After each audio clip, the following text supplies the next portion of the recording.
Yo! Yo! Hello, everybody. Good morning, or good evening, or good afternoon, or good whatever. Good day. Wherever it is, whatever it is, wherever you are. Good life of that. Yes, good life. There you go. Welcome to our 24-hour stream, 24 hours to go stream for Cloudspire Harbinger. No, it's a 24-hour live stream. Yeah, exactly. We're buckled in. Yeah. We will be sitting in this exact same I've got position. the first of 50 cups of coffee I'll be drinking. We will not be getting up to go to the bathroom. We will just be sitting in this exact position for 24 hours. No. 24-hour Q&A. So get your questions in now. I'm Josh Welgus. You know me as Gilly. This is my friend. I'm Salem Scott. This is... Yeah. What? What? You what? What? You're not We're my gonna friend keep. anymore. No, okay. You made this exceptionally I've never awkward. been your friend. Oh my goodness. It's been a while since I've been on stream, 17 days to be exact, I believe. Since the campaign launched, we keep saying it over and over in the updates. We keep saying it over and over in the comments. We keep saying it over and over. I just want to reiterate, I cannot believe the funding on this campaign. We are so blown away. We are so humbled, and we are so thankful for all y'all. So thank you, everyone who's backed this campaign. It has been so far beyond our expectations.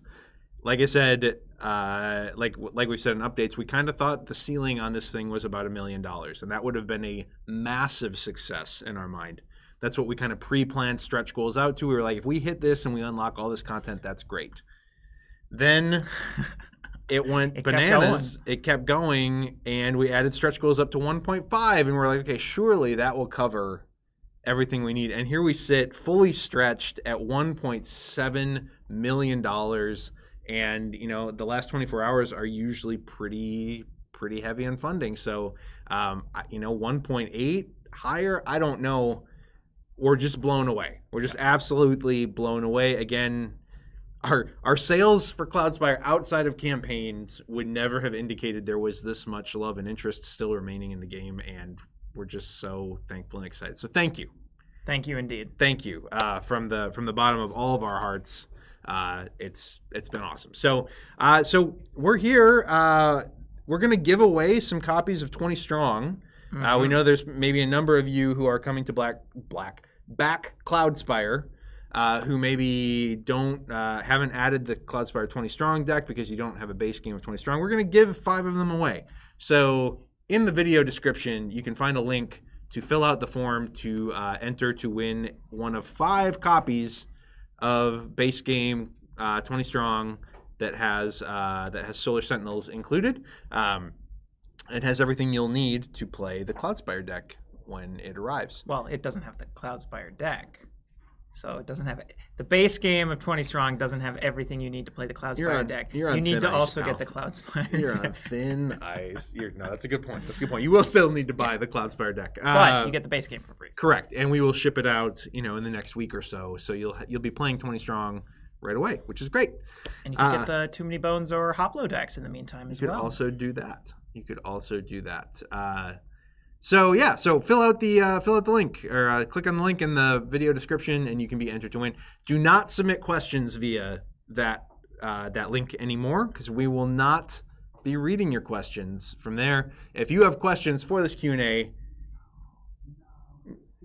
no, it's too late. It's too late to even ask them. No, questions are coming in here now. Oh, okay. Ask them in the comments or in the chat of the video if you have questions that you have not yet submitted. But if you just want to be entered to win, go ahead and fill out the form in that link. We've got 24 hours to go. About 23 hours to go on this campaign. We're here to answer your questions. We're here to hang out, and then I think there's some sort of activity after the Q&A that involves, what is it? It's trivia or something. We've got a box of Doodle Dash on the table, but I don't think Doodle Dash is involved. I came directly to work today from a previous appointment, and I apologize for not being entirely sure what's happening after this Q&A. But I'm here to hang out and answer some questions or defer questions to Salem when they involve details about the new factions and stuff. So we're going to hop into questions. ask more in the chat. Let us know what you think. Let us know if something's confusing you or whatever. Ask us fun questions too. Those are. Yeah. It doesn't have to be all serious because we're just here to have fun. I mean, there was a Graft unit wearing a party hat in the title card of this video, so let's party, right? Let's do it. Yeah. It's a celebration stream. All right, so let's knock out some questions. Will there be room in the cloud storage for the regular barracks and the upgraded barracks?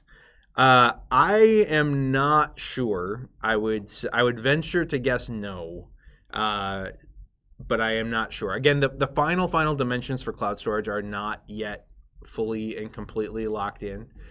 This is I've talked about this a little bit in Discord. This is a product that we genuinely weren't 100% certain if we were offering it, and if we were offering it, what exactly it looked like until like the final week or two before the campaign. We knew that we kind of wanted to. We're trying to test feasibility. We talk a little bit about it in the spotlight, specifically around cloud storage. But this has been a product that we were kind of waffling about for a long time, and thus its final form that we finally decided on that would not hold the minis because that just didn't work well is something that we're still tinkering with a little bit. So that said, the reason we're only offering 4 of the upgraded barracks in the cloud storage to begin with is because that is a space issue. We do not have room to offer like 10 of them for every single faction. So yeah. Anyway, so I don't know the answer. If I were a betting man, I would bet on no, but it's definitely still possible. That's my answer on that. Anything to add? Have you been involved in cloud storage at all? I have not been involved in the cloud storage at all. Ryan, I think, is the only person who's been designing the new content that has had a hand in the cloud storage, but I think it's mostly been Josh Carlson and Ryan, and I imagine a few other people like from graphics and things like that that have been tinkering on what that's going to look like. Yeah. Okay. Which faction was the most fun faction to design? You've only designed one faction, correct? Yeah, so I've only designed the Graft. That being said, I've been running playtesting and sort of taking point on that. So any kind of changes that were happening to the Shada and to the keel, I was, if not being at the forefront of advocating for those changes, working with the other designers on what changes we wanted to look, what problems we were facing, how could we fix those problems. So with that in mind, tell us about how much jealousy you have toward the other designers and how much better the keel and the Shada are than the Graft. Hold on. I'm looking ahead here at another question. And it sounds like there's some Graft love out there already. So we'll get to that in a sec. Yeah. That being said, though, I guess, do you have any thoughts on like the previous factions? Because those are the ones that you had more of a...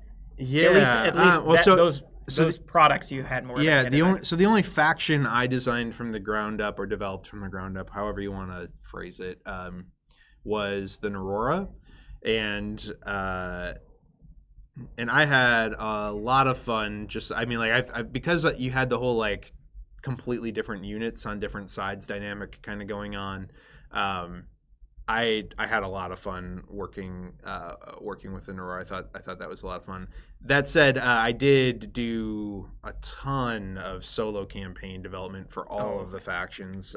We worked pretty. Yeah, I was your foil. Yeah, you were my foil. Yeah. I'm trying to think. I think I didn't design the Heirs campaign, and I didn't design the Aurora campaign, specifically the solo scenarios or the co-ops, but pretty much every other faction released prior to this campaign, I did most of the solo development on, with a ton of help from Salem.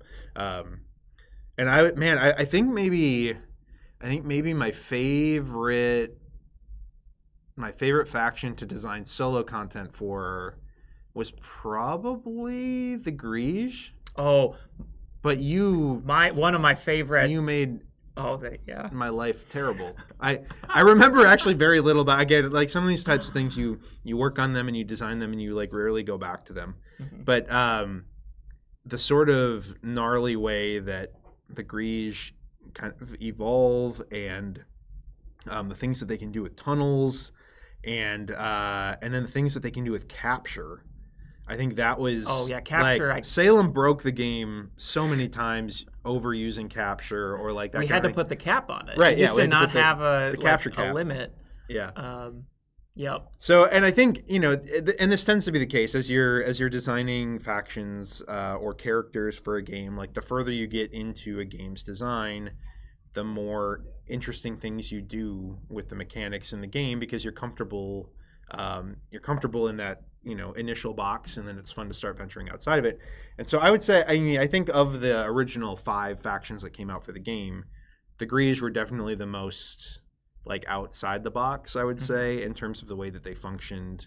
With a couple exceptions, like Elf and Kazi are very whatever. Or like the Aurora Fortress advancements have a little bit more abstract. Yeah. Synergies. But yeah, so that was. Yeah, probably the Grease, just because they had the most interesting things going on, which made it very challenging to make unique and balanced things for them.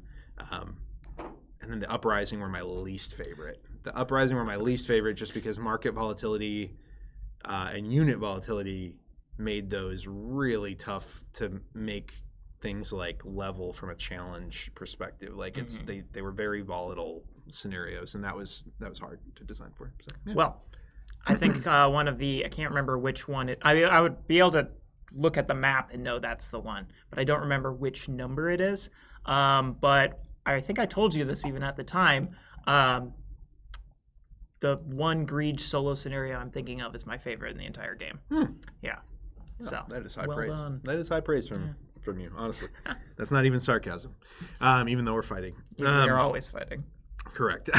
Largely because of the foil role that you took on during Cloudspire development. Let's just jump in. I'm going to skip the 20 strong question for a second and just jump right into the next one since it's related to the first. Yeah. Which one is your favorite new faction, and why is it the Graft? See, that's why I feel like that exact question got asked in that exact way in the live opening stream. People actually. like gross stuff. Like, what can I say? Yeah. I mean, yes, I think the Graft will probably always be my favorite, and there is a big bias there. Now, granted, I was excited to design that because I was like, ooh, these would be cool things to see in Cloudspire, a cool way to sort of recontextualize what it means to even have a fortress, which is like the big standard thing everybody's got. And then just getting really gross with it because I love gross stuff. Yeah, so that's my favorite. Honestly, though, like I will always be a huge fan of the Greed and the Uprising. Those are my two favorite before, and I'll still always love them. I love how chaotic the Uprising get because you're at the mercy of the market, but on the other side, your opponent can't predict what you're going to do.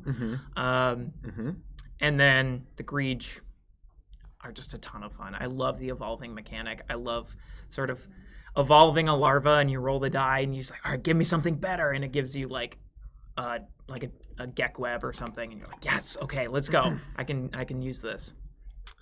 I haven't played any of the new factions, to be totally just open and honest with everybody. Again, as the company has evolved and our marketing needs have grown larger, I've been a little bit more removed from the game development and even the playtesting side of things.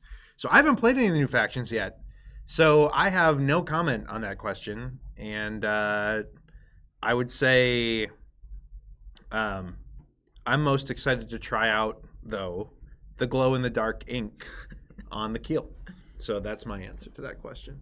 Thank you for unlocking that stretch goal. I've been begging Josh Carlson to include something that glows in the dark in a chip theory game. This is serious. I like it, as stupid as it sounds. I've been begging for this for years.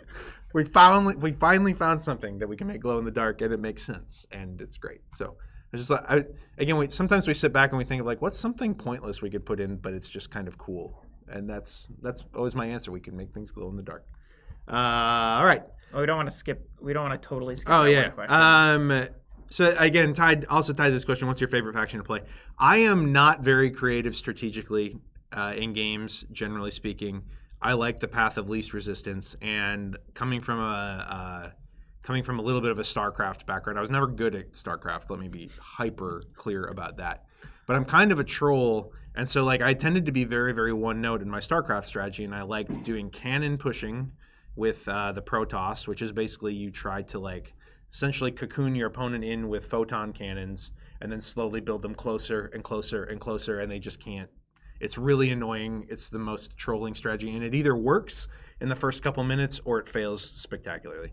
And then similar to that, I very, very enjoy the Terran siege cannons, and just trying to wreak havoc with those, though again, I was never very good at it. But for that reason, I still really enjoy playing the Brahmin and trying to get siege towers out there and just slowly roll across the map with the catapult thing. Oh, the Source Siege. The Source Siege, Probably yeah. one of my favorite. The upgraded Source Siege might be one of, if not my favorite unit in the game. And now, often I am dead before I'm able to make effective use of this strategy, and I don't claim to be particularly great at it. And I know the Brahmin are often perceived as being underpowered, but I'm here to tell you it's still fun to troll people with siege stuff and have an insane range. So there you go. Hold this up. If you can read this, you're a winner. The camera's not on. Oh. As it shouldn't be. I don't know what's happening. I don't know. Okay. I'm gonna just keep holding it though until I'm told not to. So yeah, I tapped into like my favorite factions to play. I mean, I love the Graft. But yeah, Uprising and Greed I think will always have a place in my heart. All new cards. Stretch goals, I assume, is the SG. 20 strong in current campaign will be available in future card pack at retail. Yes. So to those not familiar with our crowdfunding, all of our stretch goals become permanent additions to the products they're getting added to. So every stretch goal for the 20 strong deck, that's going to always be in that 20 strong deck. There will never be a version of the Cloudspire 20 strong that doesn't have the stretch goals we've added. That's also true of Harbinger. That's also true of like the new factions. So like the Shada with the swirl and like the Graft with the double art. Glow in the dark keel. That will always be there for eternity. Sort of our campaigns will often do campaign exclusive bundles and campaign exclusive prices and subsidized shipping, things like that. But you don't miss out on any content or like upgrades or things like that if you wait to pick it up later. But Salem, then why should I even bother pledging during the campaign? It's a fair question. It's a fair question that we sometimes get asked. But again, we try very, very hard to be the anti-FOMO company.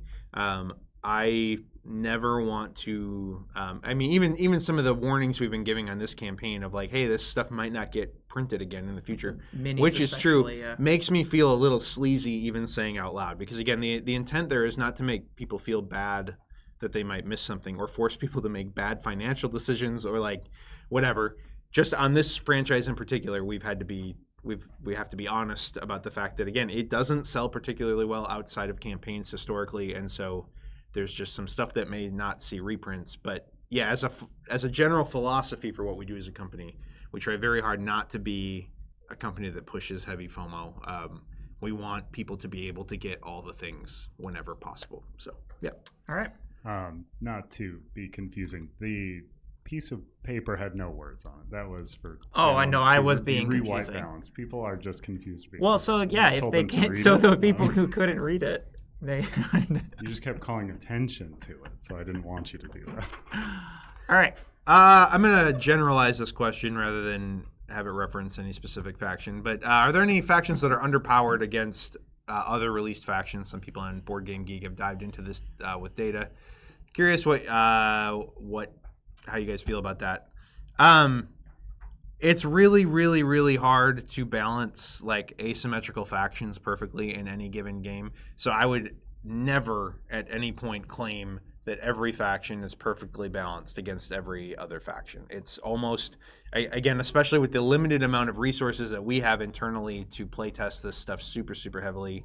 And especially even with a limited external playtesting audience, it's impossible to perfectly balance a game like this. And again, using StarCraft as an example, I mean, for StarCraft 1, there were still balance patches coming out years and years and years later, after the game had come out. So so yeah, there's a chance that a faction or two might be a little underpowered or overpowered. Like, that can be a thing. But on the other hand, there is enough, like, the changes with relics and events, and some people don't like playing with events. I get that.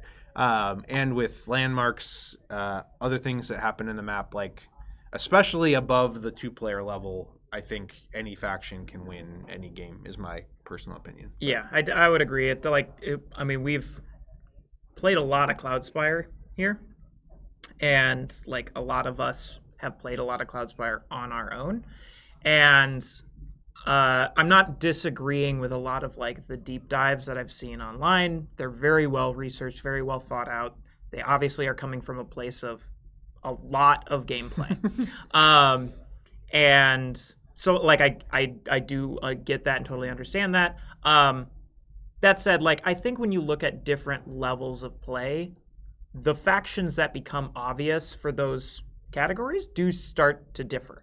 Like, for example, I've taught this game a lot at times. I've taught it at conventions. I've taught it to friends, things like that. And one of the factions that is often regarded to as being a little bit weaker in competitive play is one of the strongest factions I've seen for new players. Mm-hmm. It is a faction that a new player is just like, oh my gosh, yes. And so there's like a period of time where people are just loving that faction. And then as they get better, as their opponents get better, then that's maybe where they start to be like, oh, okay, they're finding a trick to this, a solution to this. So while obviously, like, if we could make everything 100% perfectly balanced at all times, that would be awesome. But I do also kind of like the fact that there is a dynamic balance to the game as you get better. Mm-hmm. Certain factions that might have initially seemed really weak, like, I'll be honest, I actually thought the Aurora were pretty weak for the longest time.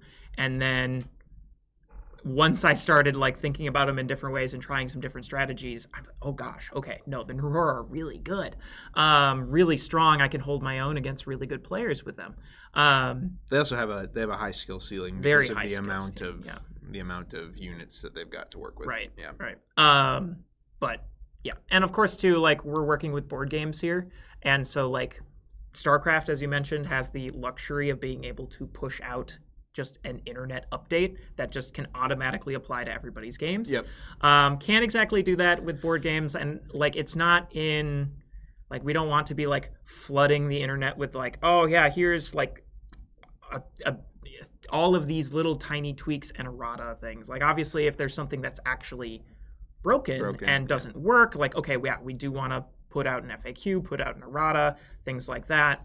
But it's sort of like has to be pretty dire for us to want to go through the hassle of asking everybody to be like, okay, you have to update your rules, or all of a sudden we have to do an update pack, which is even more of a logistical hurdle for sure. Yeah. Yep. What's been your highlight of this campaign, Salem? My highlight was swarming Fission in the 3-player PvP stream and watching Ryan get so sad. He did end up winning that game, for those who didn't see it, spoiler alert. But I feel like I had my own personal victory in that moment. Yeah. Because the wave before, we had an event that was like, heroes can't attack other heroes. And I'm like, awesome, cool. Nucleus is safe. But then he deployed a hero that can deal damage without attacking. And I'm like, oh no, like, okay, I can't even retaliate against that. And so I was really frustrated by that. And then to be able to go into wave 3 and just completely swarm his hero and delete him from the board, felt really good. So even though Ryan won, I won that wave. Yeah. My highlight was also watching Ryan be sad. No, I'm just kidding. Poor Ryan. He's not even here to defend himself. No, so this is generally on a successful campaign. The highlight for me is always day one. You find out you get a very, very, very good kind of barometer on how your campaign's going to do on day one, and the reaction was just so overwhelmingly positive, not just from a funding standpoint, but from watching folks react to the fact that we actually did the cloud storage, to just watching people's excitement about like how cool the new factions look and that kind of thing. So much work. People have no idea how much work goes into a campaign ahead of said campaign, and then you just kind of put it out there and you hope against hope that like, oh, please let it be good, please let people have a good reaction to this, please let people be excited about this. And so day one for me, just watching that reaction from everybody has been phenomenal, and it kind of takes what is a month or two of intense stress leading up to a campaign, and suddenly you can just like physically feel that leaving your shoulders and be like, okay, we did it. We did the thing. It's good. Yeah, sorry. I have my phone here watching the funding total just in. Should I read this one? Sure. Yeah, I mean, this is kind of, yeah. Could the Graft have an ability that lets them leave place some good old-fashioned goop on the terrain that could slow down movement, like making units stuck before becoming one with the organism? I love that. I do love when people get really excited about like thematic things. And actually, there was at one point a very different look to how Nucleus looked on the board and everything. It was like even at one point represented by a 4-hex piece of neoprene that would like move along with it, and too expensive. I mean, yes, but also too clunky. It was the main thing, because like I really liked the. I know, but I like the idea that I canceled it. Right. Yeah. Well, then we can hashtag blame Gilly. Yeah. Exactly. Yeah. But and like that piece of neoprene was also like provided modifiers to the terrain, so when enemies had to come up and attack your fortress gate, like they had to step on that and they got debuffs and things like that. Ultimately, yes, there was the price angle of it, but it was also just, as I said, very clunky.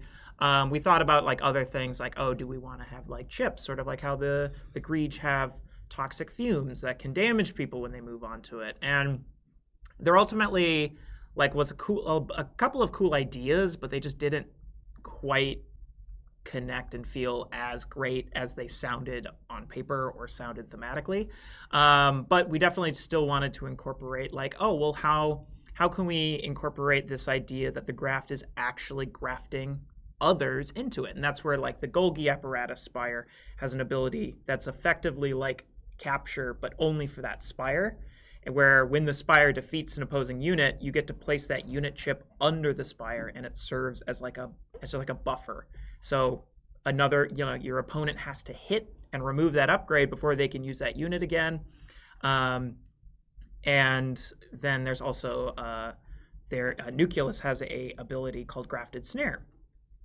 This is a fortress advancement, which on your turn, the talents of adjacent opposing units, and this is 2 Nucleus, have their talents ignored.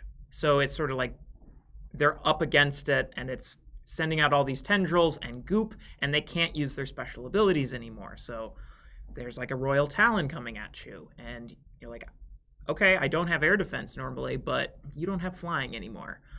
So I'll just attack you. And that happens too for your whole team. So you could actually swarm like a Royal Talon, and then you have non-air defense units also attack that same unit because its talent is ignored from Grafted Snare. Completely unrelated, but related. Is it Golgi or Golgi apparatus? I am not a microbiologist. It's Golgi. As somebody asked. It is Golgi. It is Golgi? It is Golgi. Well, shout out to... I am a microbiologist. Well, shout out to Ripon, Wisconsin public schools for teaching me that wrong in my high school biology class, because I definitely thought it was Golgi, and that's what I learned. Well, and that's not my fault. Do you know what the powerhouse of the cell is? I believe that's the nucleus. No. Wow. Oh my gosh. Is it that couldn't be more wrong. Is it the Golgi apparatus? No, it's the mitochondria. I think I did actually know that. I'm not a microbiologist. Unlike me. Thanks, Wisconsin Public Schools. Yeah. Okay.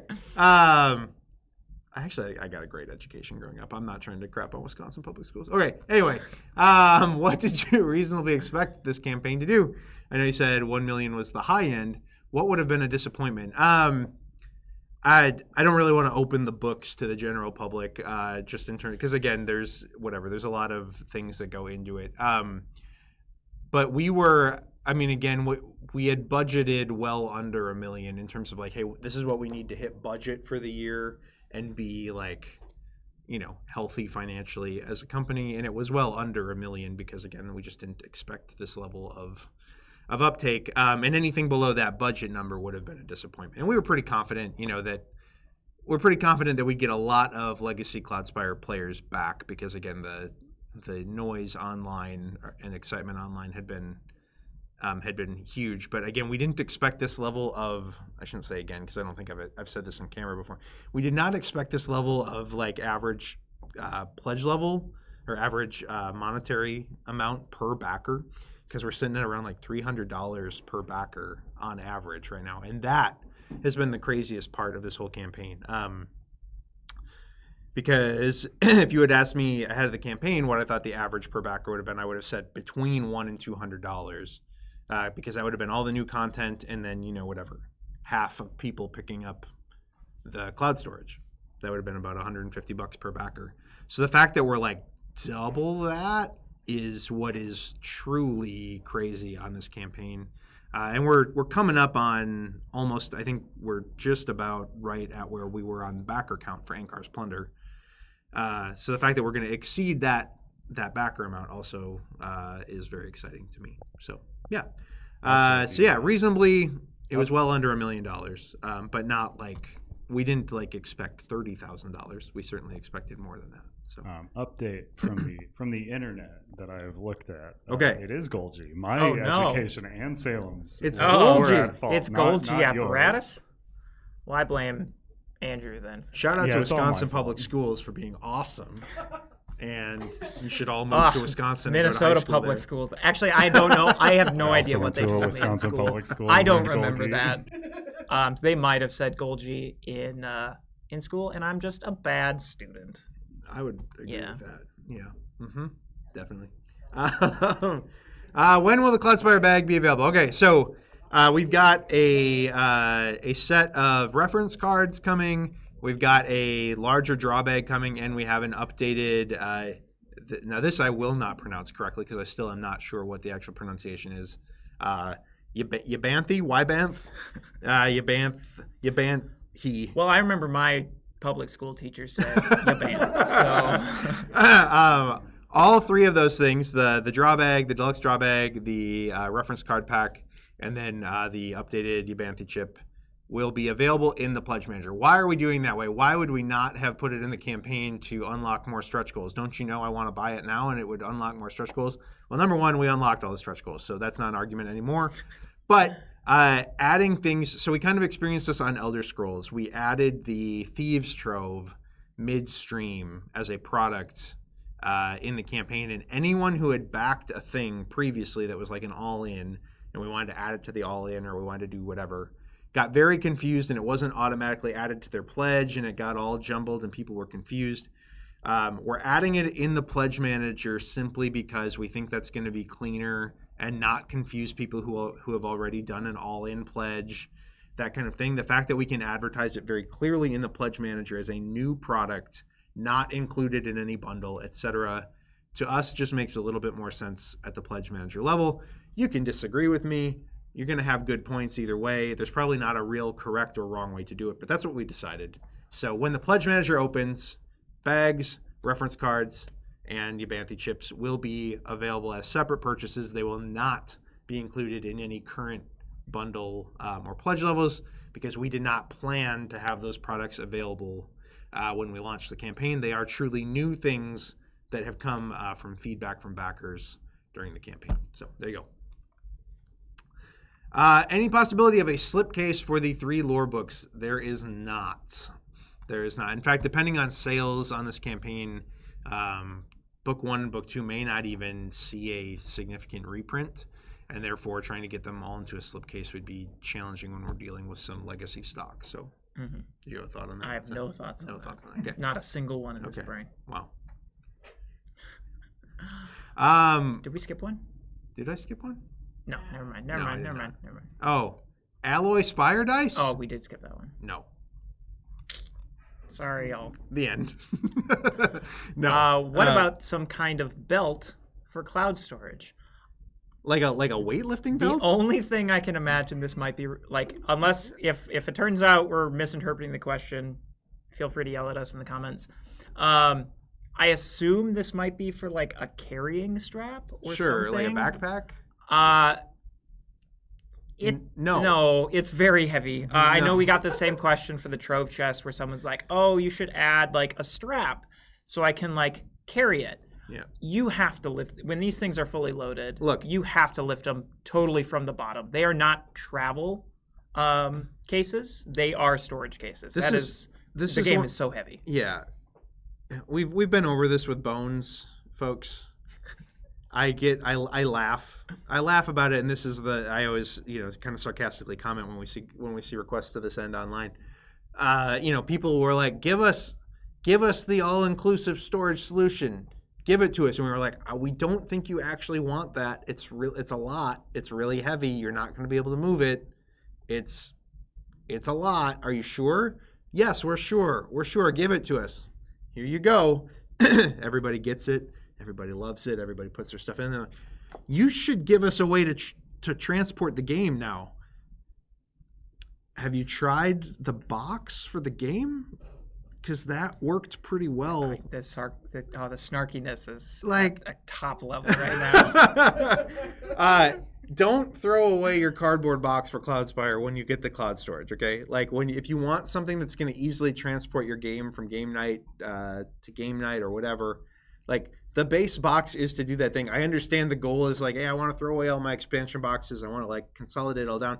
I understand that, but we're not going to release a separate product for an all-in product that tries to make it transportable. Also, again, these Trove chests, cloud storage, etc., they're made of MDF and glue, and it is to your benefit to leave them as stationary as you can, just because they can only take so much wear and tear.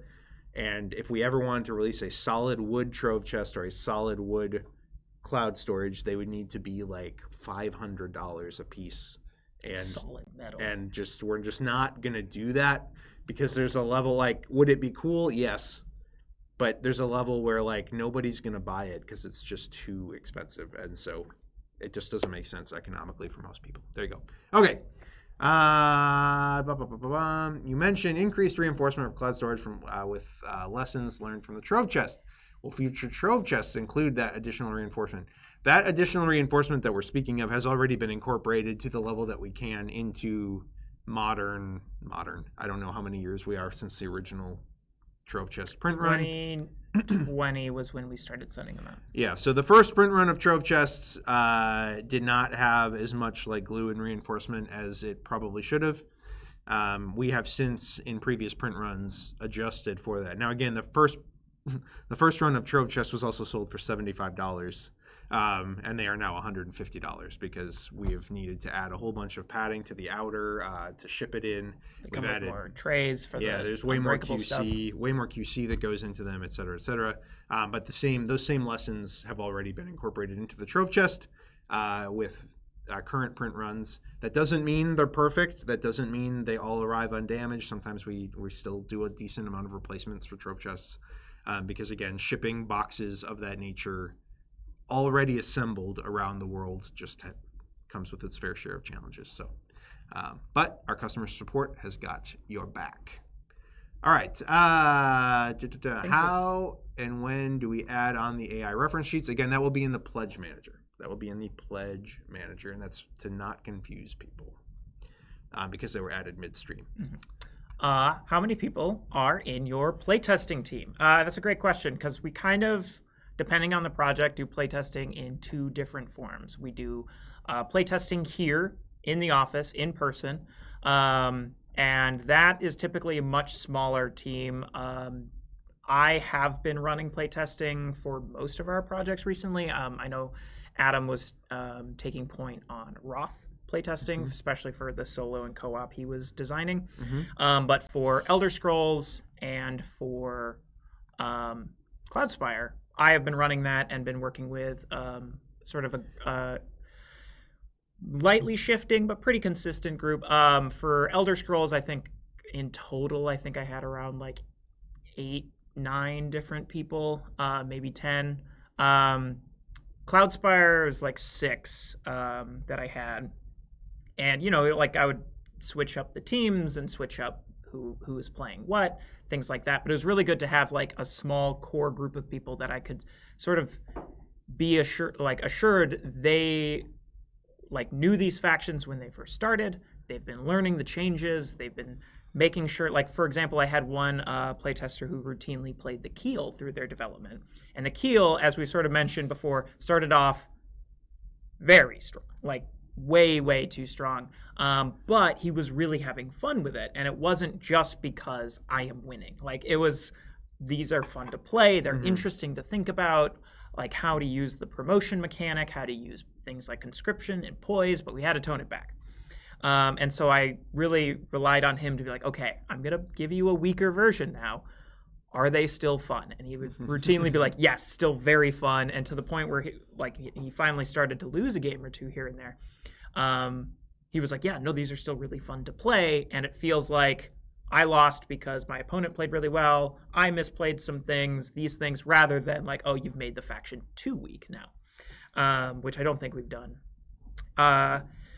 As far as the other mode of playtesting, we do playtesting through external, like online, and that's either through Tabletop Simulator or we give people print and play files to play, and they'll play it on their own time with their own groups, however, or by themselves if it's solo, and then they'll send us feedback. And that we usually ask for, we get a little bit larger of a pool. I think we had like 30 for Cloudspire this time. Elder Scrolls, I think we were up in like, as far as the number of people who expressed interest, it was really, really high. But as far as the number of people we actually brought on board, and then even more, like smaller number of the people who were able to actually commit to it, and then the number of people who did it for an extended period of time got a lot smaller, of course. But that is usually like anywhere between like 30 to 80 people, depending on the project. 20 strong, we usually have very high turnout and commitment rates too, because that's something that it's a lot easier for somebody to commit to like 6 to even 10 games of 20 strong versus like 2 to 3 games of Cloudspire or Elder Scrolls, where it's like very heavy, complicated game, takes a long time. I know Tabletop Simulator isn't always the most fun program to interact, especially with our games, where our games are like chip stacking and everything. So we had around that many people or so. And then, of course, we do a bunch of like developer and designer focused playtesting. Like Ryan and I will sit down and play game after game after game after game, and do things like that as well. Our playtesting scope has changed dramatically over the years. The initial Cloudspire box was not playtested outside the building all that much at all. It was very, very, very limited. Again, that was a matter of resource, because at the time we were a very different company when that game came out. We were a company of like 8 people as opposed to whatever the 30 plus that we've got now. And resources like Tabletop Simulator have come a tremendously long way since those days as well. So, but it looks a little different on every project. There's different levels of interest on every project, and there's different level of engagement between with our testers, as you mentioned, with every project. So it just kind of depends. Will you ever be doing any Too Many Bones add-ons during your other campaigns? We will not, unless it was a Too Many Bones campaign, of which we are done. So no.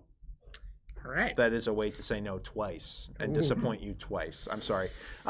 Basically, the deal is the amount of products we now have in the Chip Theory back catalog has become such that it is almost impossible logistically to deliver a campaign effectively if we offer products from outside of the line that the campaign is currently running. On top of that, between like the flat rate shipping that we offer on our website, and between us just having a lot better control over stock than we used to, generally speaking, the things people want are already available on our website. And I know these questions usually come from folks who are in countries that it's like shipping's exceptionally expensive, even through our website, and they don't maybe get to take advantage of the flat rate shipping. But from here on forward, unfortunately, our success and the amount of backers that we have on a given campaign has limited what we can do in the Pledge Manager anymore. And it just becomes a nightmare for us to manage stock levels and like get the Pledge Manager ready, because we need something for every single product in our catalog, and it just gets a little bit crazy. So really long way to say no, I'm sorry.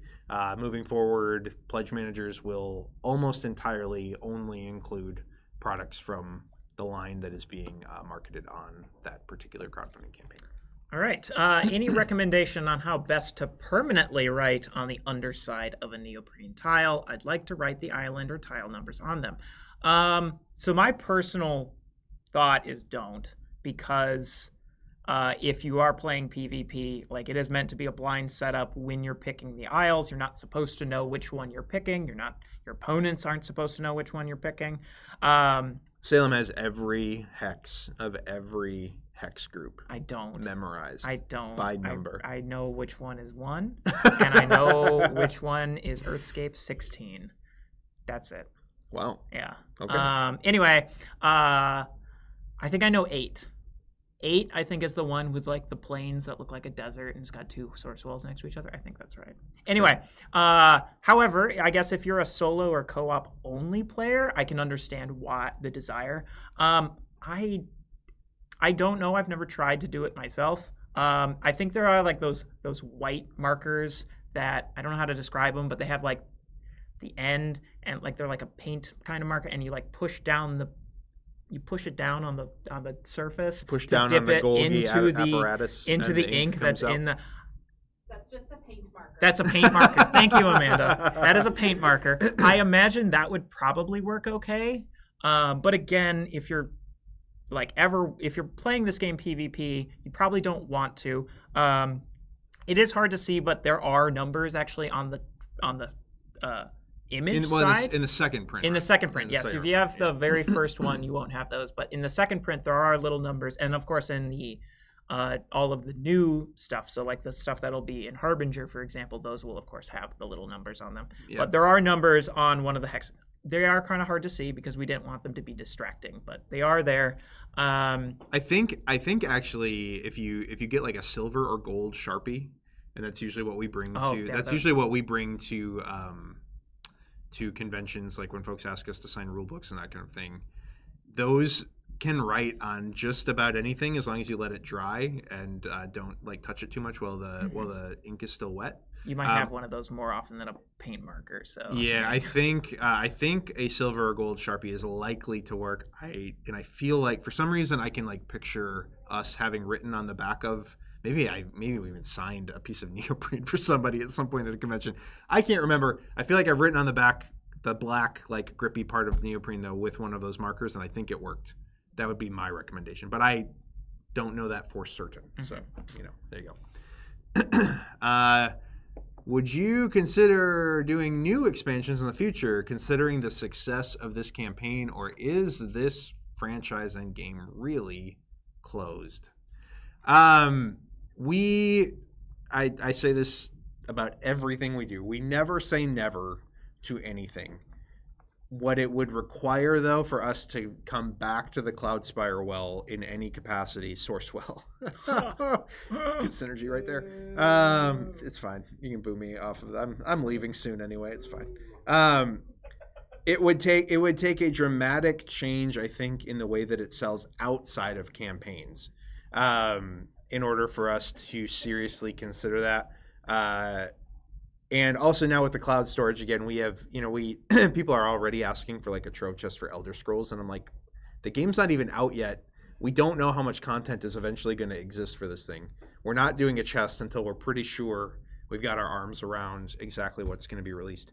So now with cloud storage, we wouldn't want to release stuff that didn't fit in the cloud storage anymore if we were to ever revisit this franchise again. But again, I have a reputation for disliking Cloudspire because I talk about this all the time. But again, it just hasn't sold very well outside of campaigns. Like truly, I I'm not going to open the books, but we have sold like orders of magnitude more Cloudspire on this campaign than we have in the entirety of the last 2 years outside of a campaign.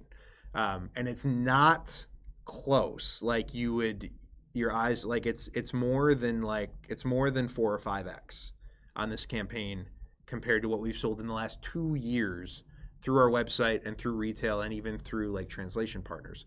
So it works really, really well as a campaign. We know that we can get people to come out for it, and that's great.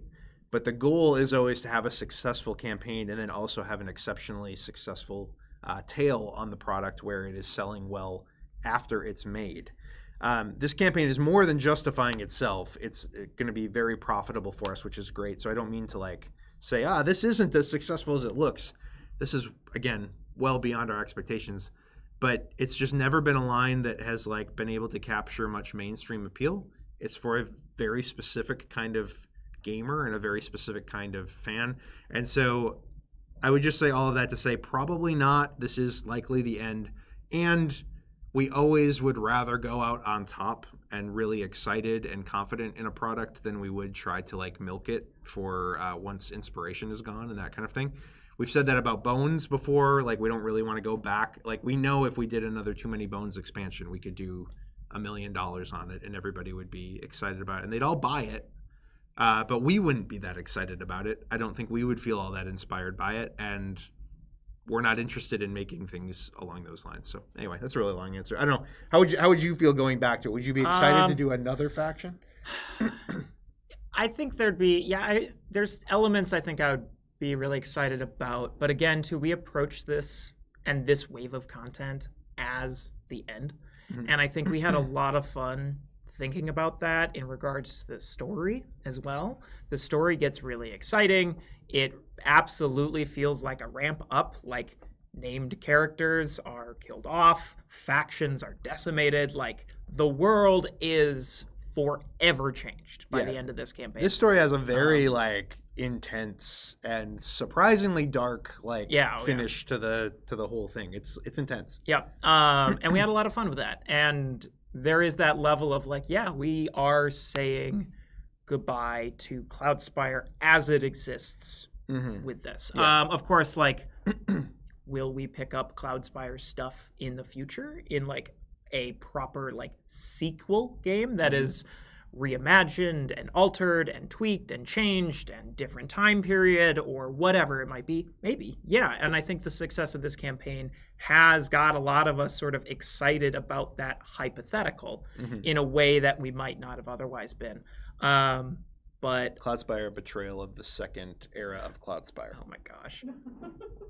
Yep, you heard it here first. Confirmed 2022. Now you have to go back in time. Oh, yeah. Okay, great. Yep. So make sure you've got your time machine. Yeah. Put the crystals in it. There you go.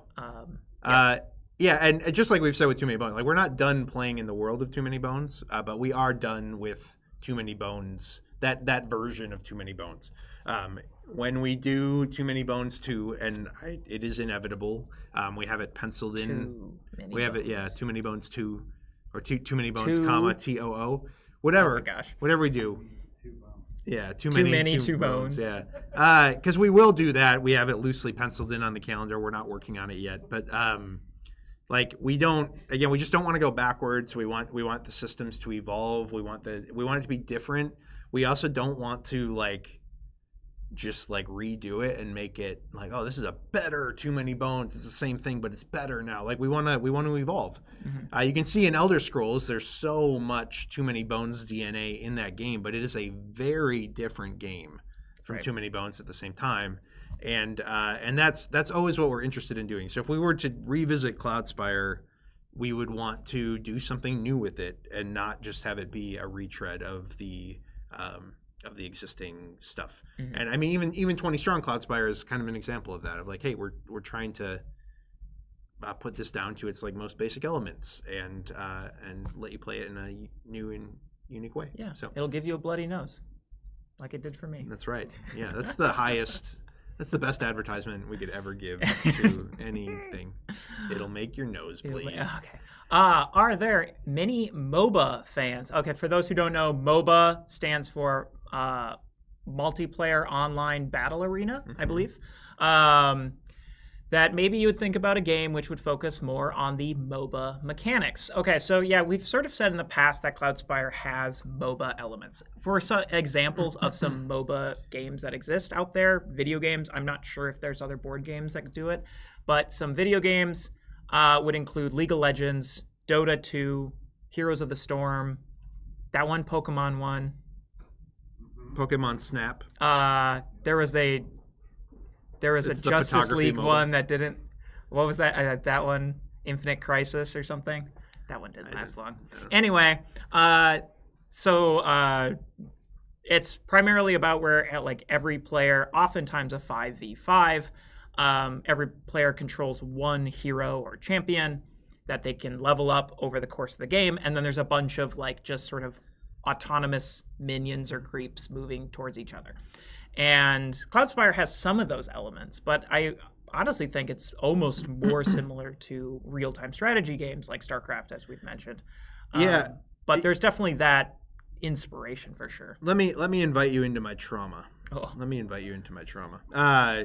Did you too at one point play League of Legends? Or Dota? I played. I did. And Josh Carlson's I don't anymore. Just let me tell you about what a wild and crazy guy I am. Josh Carlson, for his bachelor party. Oh. Okay. So we got real wild, and we played League of Legends all night. That was the bachelor party after going to Dave and Buster's. So with Adam, it was me, Adam, and Josh, and we played League of Legends. That was his bachelor party. Crazy, right? We do have some. I'm not a big MOBA guy personally. I enjoy them. I just haven't gotten deep into any. I like them on paper. I get so stressed playing them, but I like their mechanics. Yeah, I backed Guards of Atlantis 2, which is a like hardcore Dota or like Dota inspired MOBA inspired board game that's supposed to be great. I have that coming eventually. I won't play it, of course, but I did back it. No, we've got a lot of MOBA fans here in at CTG. And again, I bring up Josh Carlson. He watches like competitive League of Legends play like religiously. He doesn't play it himself much anymore, but he loves following the esports side of it. But inviting you into my trauma, about 2 weeks before, 2 or 3 weeks, you know, like when Cloudspire launched on Kickstarter, there was this perception and like all these comments of like, it doesn't seem like you guys really know how this game works yet.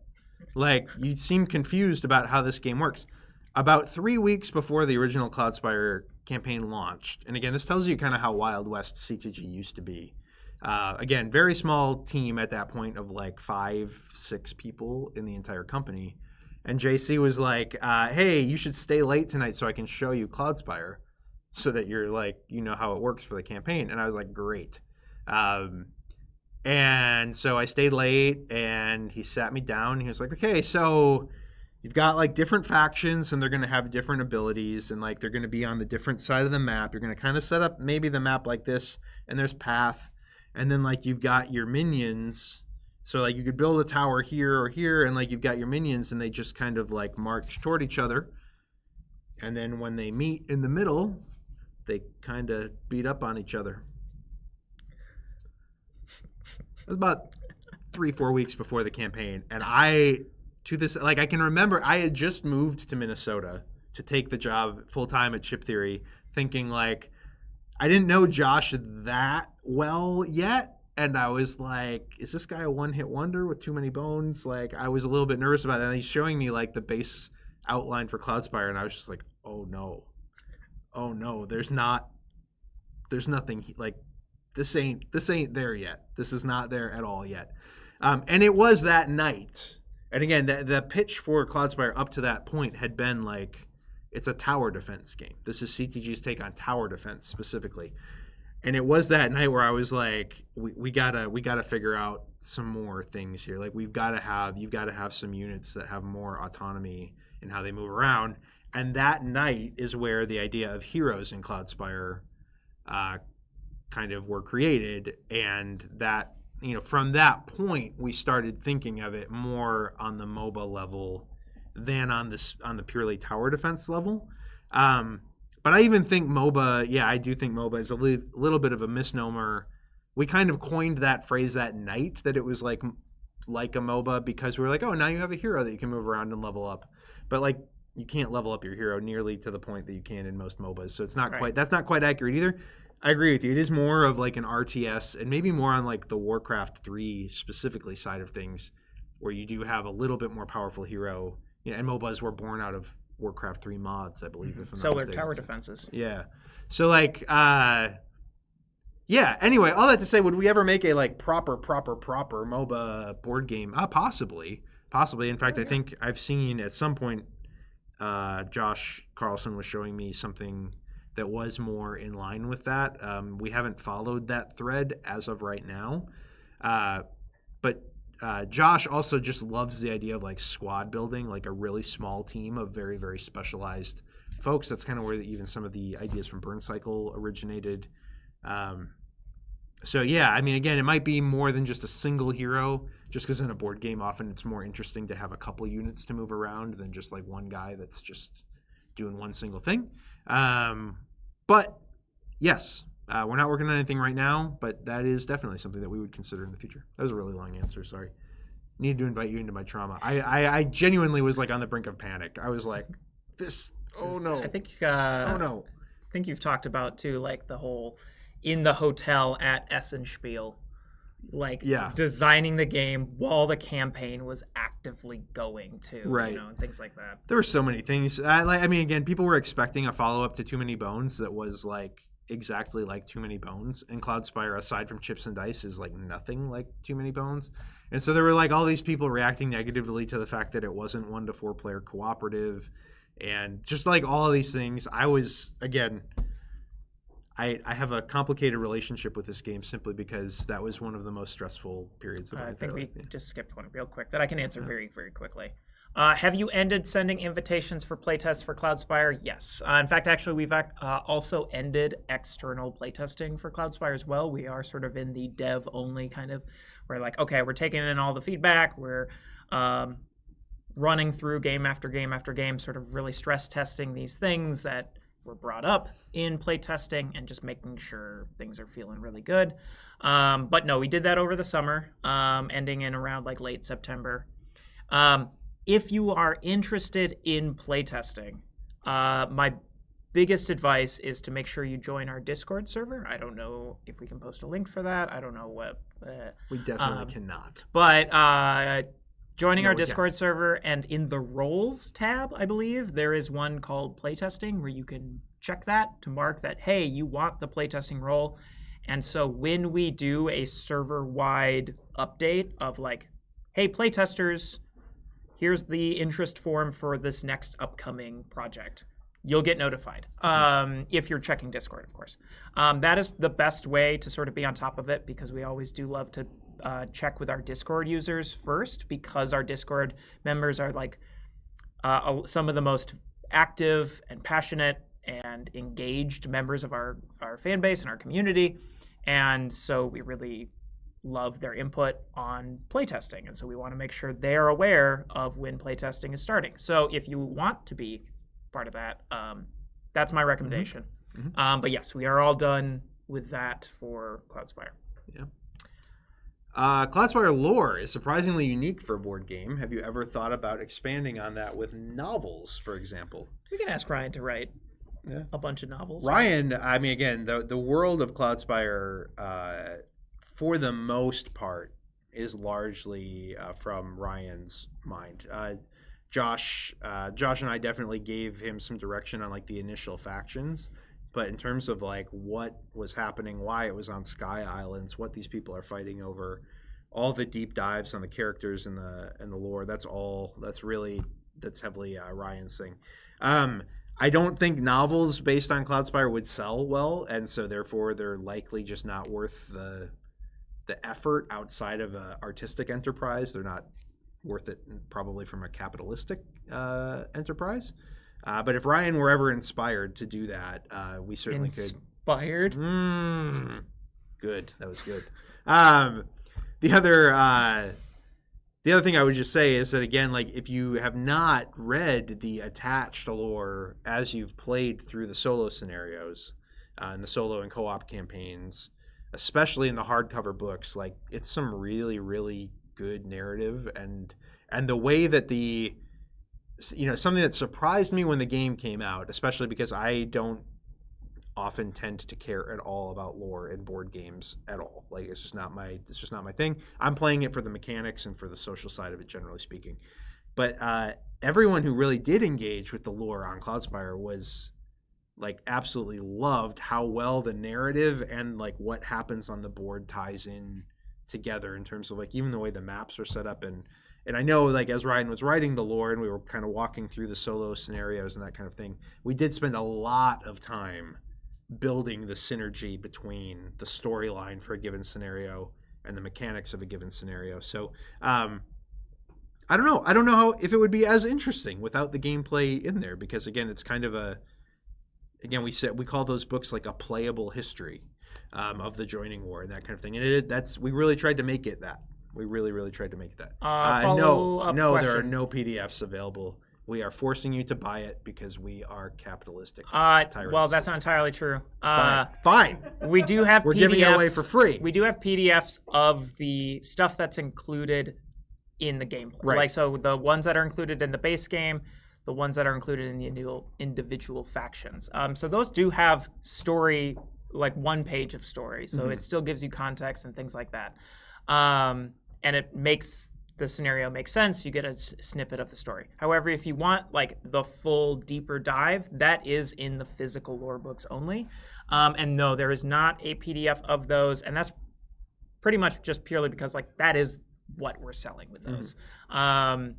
So because there's no additional gameplay in the hardcover versus the softcover ones you just get with the game, it's just extra art and just extra lore. So that is what those are to sell. So we do not have any PDFs of those specifically. I have a follow-up question for that. Would we ever consider charging for PDFs of those things? Because I've seen that question a few times, so I just want y'all to I would consider that, because I want your money.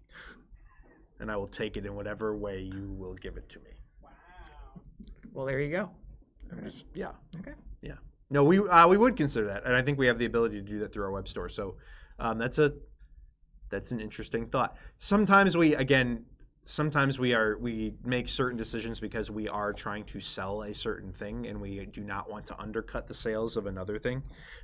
So we have a lot of those books that we printed, in their initial print runs or follow-up print runs, and sometimes we do limit the availability of things like PDFs because we do need to sell the stock that we have already paid for and put into the world. So anyway, sorry to put my greedy business cap on, but that is a reality of running a business. So, all right.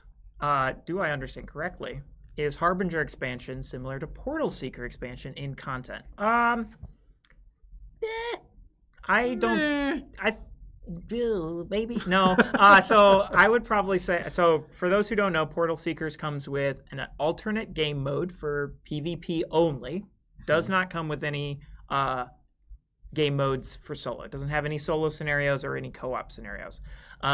With that game mode, it comes with 5, 6 or so anomaly landmark chips that you only use when playing that new game mode. You do not shuffle them into the normal pool. It does also come with 3 or so new landmarks that you can just shuffle in as normal, and it comes with like 10 or so new market chips you can shuffle in. It also comes with 2 I believe new isles, which are the big ones, and 3 new earthscapes. And then also some new relics and events. Yeah. That's Portal Seekers. It is primarily a PvP focused expansion, correct. A content expansion. Yep. The Portal Seekers gameplay mode again is PvP only. So correct. Whereas Harbinger is, I honestly think Harbinger. So Portal Seekers, good purchase if you play a lot of PvP and you want a new game mode to shake things up and really think about the factions in different ways. And then the bonus market chips and bonus landmarks and earthscapes and isles, nice addition as well. Whereas Harbinger comes with a good number of stuff you can shuffle in as well. It's got new isles. It's got the new Earthscape since we hit the last stretch goal. It also comes with a ton, and this is again due to the stretch goals, a ton of new market and landmark chips. So your normal pool for both solo and PvP is much bigger now. But if you don't play any solo at all, you're not going to get a ton of the value from Harbinger at its fullest extent, because Harbinger also comes with the final like 8 or so, I can't remember exactly how many, solo scenarios. And that is a big drive of the gameplay. Like the solo scenarios take us a long time to make and balance and test. It'll take most players a long time to play, master, and succeed. That being said, though, it also comes with the 12 new Spire and Hero upgrade chips, which are factored into the new solo scenarios, but outside of the new ones, we probably don't recommend you use them in old scenarios just because they weren't designed with those in mind. You'll probably still be able to do it, but you might find some of them easier if you can, like, all of a sudden just put air defense on any Spire. But so Harbinger actually does have quite a bit of great content for either solo or PvP. So those who play both game modes are going to love it. I think there's a lot of cool stuff in there that will speak to both play styles. If you only play one over the other, there's still going to be a good amount of stuff in there. But whereas, like, if you don't play any solo and you pick up Portal Seekers, you're not going to feel like, oh, well, I'm not even using this. You'll be able to use everything in there, where Harbinger utilizes both game modes. It's interesting. Cloudspire was developed first and foremost as a PvP game. Like, that was where the design started, like, full stop. And we were kind of figuring out how to do solo as the campaign was running. And if you followed that original campaign, you probably remember that. One of the things we were trying to film in Germany at the hotel with the house music playing in the background was, like, here's how a solo scenario fully works. And it's funny to look back on that, 4 or 5 years later, and realize that, like, the legacy of the game has primarily been how great it is solo, and the PvP side of it hasn't taken off to the level that we had maybe thought. So, Portal Seekers, because we thought the main thrust of the game was going to be this PvP mode, we leaned into that with the Portal Seekers expansion to the nth degree. Now, with the benefit of hindsight, Harbinger is trying to add a whole lot of, like, stuff for both levels, but, like, again, with a heavy focus on solo, knowing that that's a huge audience for this game is the folks that really enjoy the solo campaign. So. And if I'm not mistaken, the Harbinger expansion was originally listed as 35, but with all the stretch goals, it will be going 40, up after 40. This campaign. So if you're looking at the number of content and you're like, why would I... Like, Portal Seekers is 30, Harbinger's 35, and it comes with so much more. That's partially why. That price will be going up after the campaign and, like, after even the Pledge Manager, right? Yeah. I'm going to put a cap on incoming questions and just give y'all on camera an update that there are 11 pages of questions remaining. Oh my gosh. You are unable to see. This is going to be a 24-hour Q&A. Okay, let's... I'm used to being able to give robust answers, and I need to shut up. Okay. Are you planning more PvP games? Yes, we are. There are none in the present pipeline, but we love PvP. And also, like, and again, they're not necessarily the same thing, but I can say that Manny Tremblay, his very favorite type of game to make is PvP games, dueling games specifically. And so almost anything that comes from our Neon Knight label through Manny is going to have a PvP focus first and foremost, and may not even have solo at all in some cases. So look forward to that. But yes, we have some ideas for some more PvP type stuff. I prefer PvP actually to cooperative and solo gaming. So I know that's blasphemous doing what I do for this company, but it's reality. Have you ever considered using AI agents to efficiently balance games with thousands and thousands of automated plays? I guess, I mean, not to get into the philosophy of how much can, like, automated programs really balance games to the same degree as, like, active players. I understand, though, what the question's getting at, and, like, yes, there's good value in just running a ton of simulations. So I get that. It would. I have no idea where we would start on how to make one of those. It would and use one effectively of those that it would like yeah.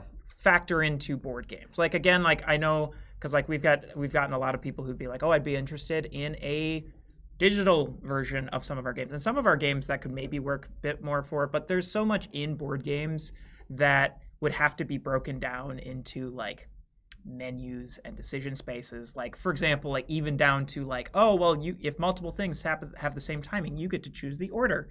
To all of a sudden put that into a digital version where it's like you get a bunch of menus that say, hey, which of these 5 effects do you want to resolve first, and then which one do you do after? There's a lot of weirdness that board games have that would be difficult. But of course, what would a automated program be able to do? Be able to do a lot of those things. Yeah, it would effectively require us to build digital versions of our games, like during the testing phase, especially, which is just not economical for us. That's the really short answer.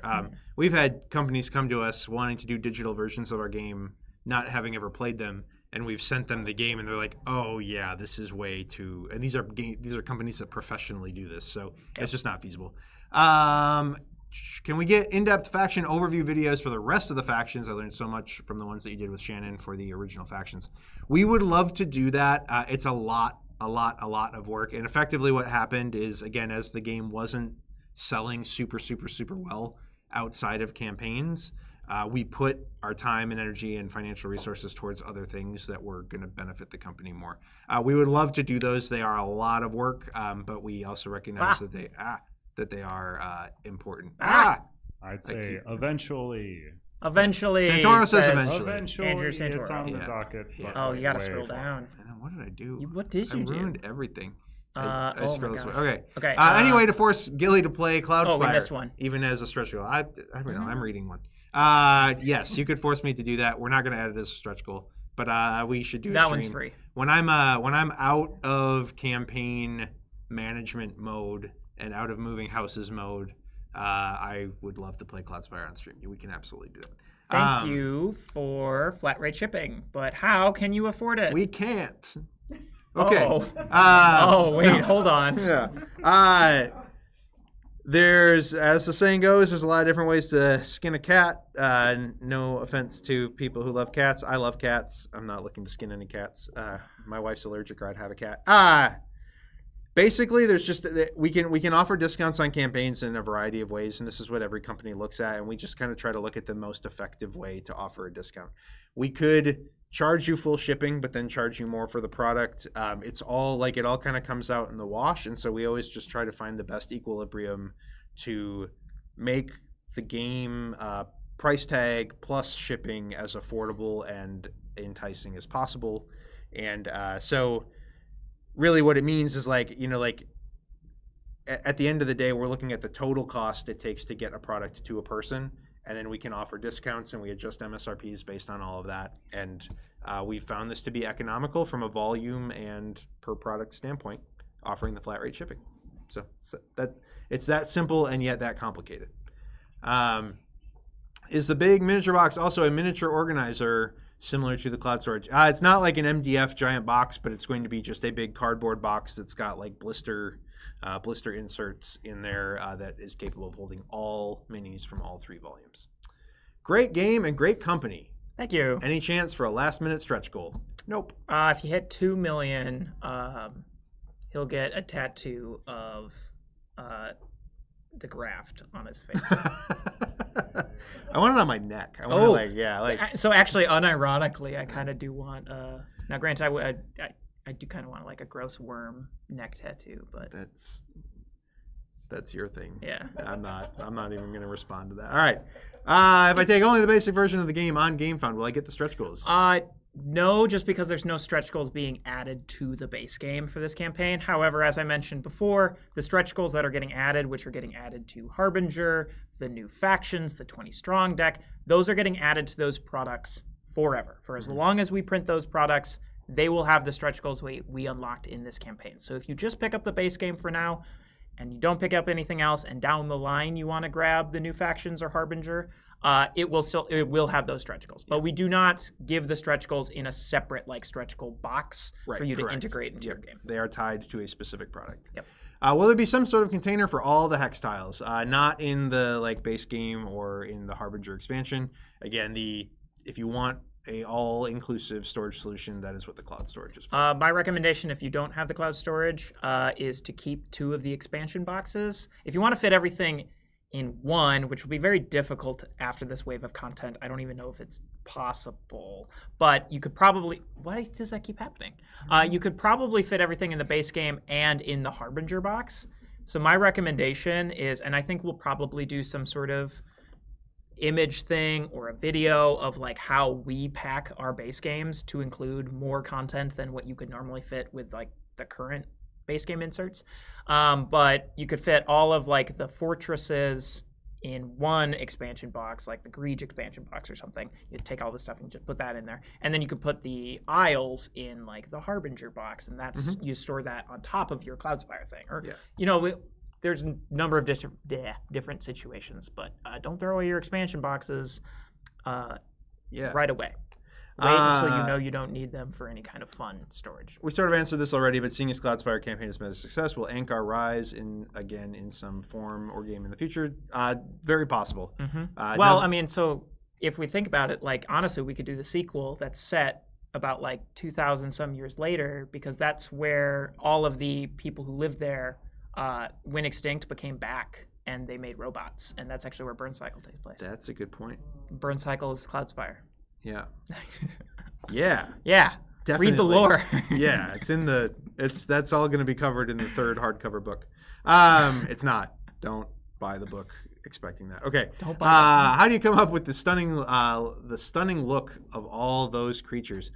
Shout out to Anthony, honestly, for that. So the way that the art generally works for any of our games is we come up with like a list of art needs for the game, and then we will give Anthony or Federico or Johan or whoever it is that's doing the illustration, or Manny, a like very brief, like 1 to 2 sentences. And then if we have an example image that we want them to reference, so like for example, the Graft heavily were influenced by actually some like imagery from your favorite movie, Annihilation, I think, right? I wouldn't say my favorite, but I do love that movie. I as an example, like when I was giving Anthony art reference for Ammonite, the mold monster from Splice and Dice, I told him to like reference mold, like literal like mold growth, and like try to build that into a creature. But that so much of that really truly comes from the imaginations of our artists, and they are all just, I'm so jealous of their talent. And they do stunning work. Anthony Laterno has done pretty much, other than the maps, all of the art for the Cloudspire world, and I just think it's the best. So there you go. What does your marketing team do to get so handsome? I can't answer this one. I'm not on the marketing team. So as the head of the marketing team, and as somebody who historically has not been great about taking care of their personal aesthetic, I have no idea, because I don't know. But if you find me handsome, that is it's Maybelline. Yeah, you're probably inebriated. Okay. Will the reference sheets be available to purchase from? This was not 11 more pages of questions. Look, we had to pare it down for time. Okay. Will the reference? I'm like trying to scroll through these. Question was lost. Will the reference sheets be available to purchase from your web store? Most likely, yes. I can stop short of promising it, but most likely, yes. At least for a time. We will overprint a certain amount. I don't know how many. Will there be a late pledge for this campaign? Yes. Yeah, and GameFound is really nice because you don't even have to back at any amount, correct? Like you can just late pledge once the late pledge starts. Correct. Whereas like I know on Kickstarter, sometimes you have to pledge for $1 or $5 or whatever thing, and then you get access to the pledge manager. But with GameFound, the two are in the same place, and so once it goes into late pledge, you can just late pledge it right on GameFound and get access. Yeah, we're looking at, I believe we can actually put late pledges up like right away. That doesn't mean the pledge manager is open, because the pledge manager you actually set up entirely separately, and you can adjust pricing, you can adjust product offerings, you can do all sorts of things for the pledge manager. But we may be putting up a late pledge like right away in the first 24 hours after the campaign closes potentially, and we leave our late pledges and the pledge manager open as late as we possibly can, like until about a month before delivery, So there will be plenty of time for folks who can't get in on this campaign. It's just more fun to see the big funding number on the campaign itself. Now that we have everything stretched, it's hard for me to say, like, we need you to pledge right now. I just really want you to, really badly. And I'm very handsome. we need that tattoo. I'm very handsome. Santoro's on the marketing team. He's handsome. My brother is actually one of our web guy presently. He's handsome because he looks like me. He's the more handsome guild. Pledge, yeah, exactly. So pledge because of how handsome we all are. Don't do that. Okay.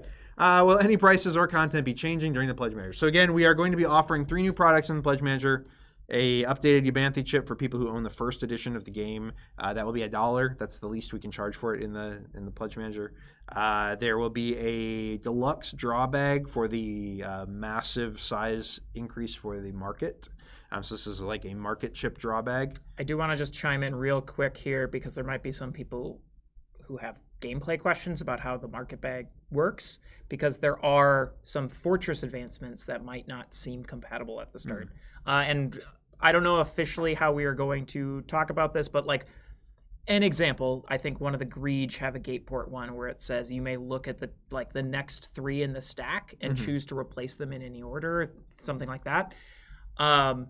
Easiest way to do that is for then just at that point in time, if you draw 3 and then you set them to the side, and then that's just where it's like, okay, you have a mini stack that you'll pull from next before you start drawing from the bag again. So the moment order matters, you'll want to sort of take that out of the bag and keep it set them aside. Yeah. Just wanted to call that out there in case there's anyone who's like, wait a minute, I see something how that might clash. Oh, there's at least a couple of rules lawyers, I bet, who are questioning that. Yeah.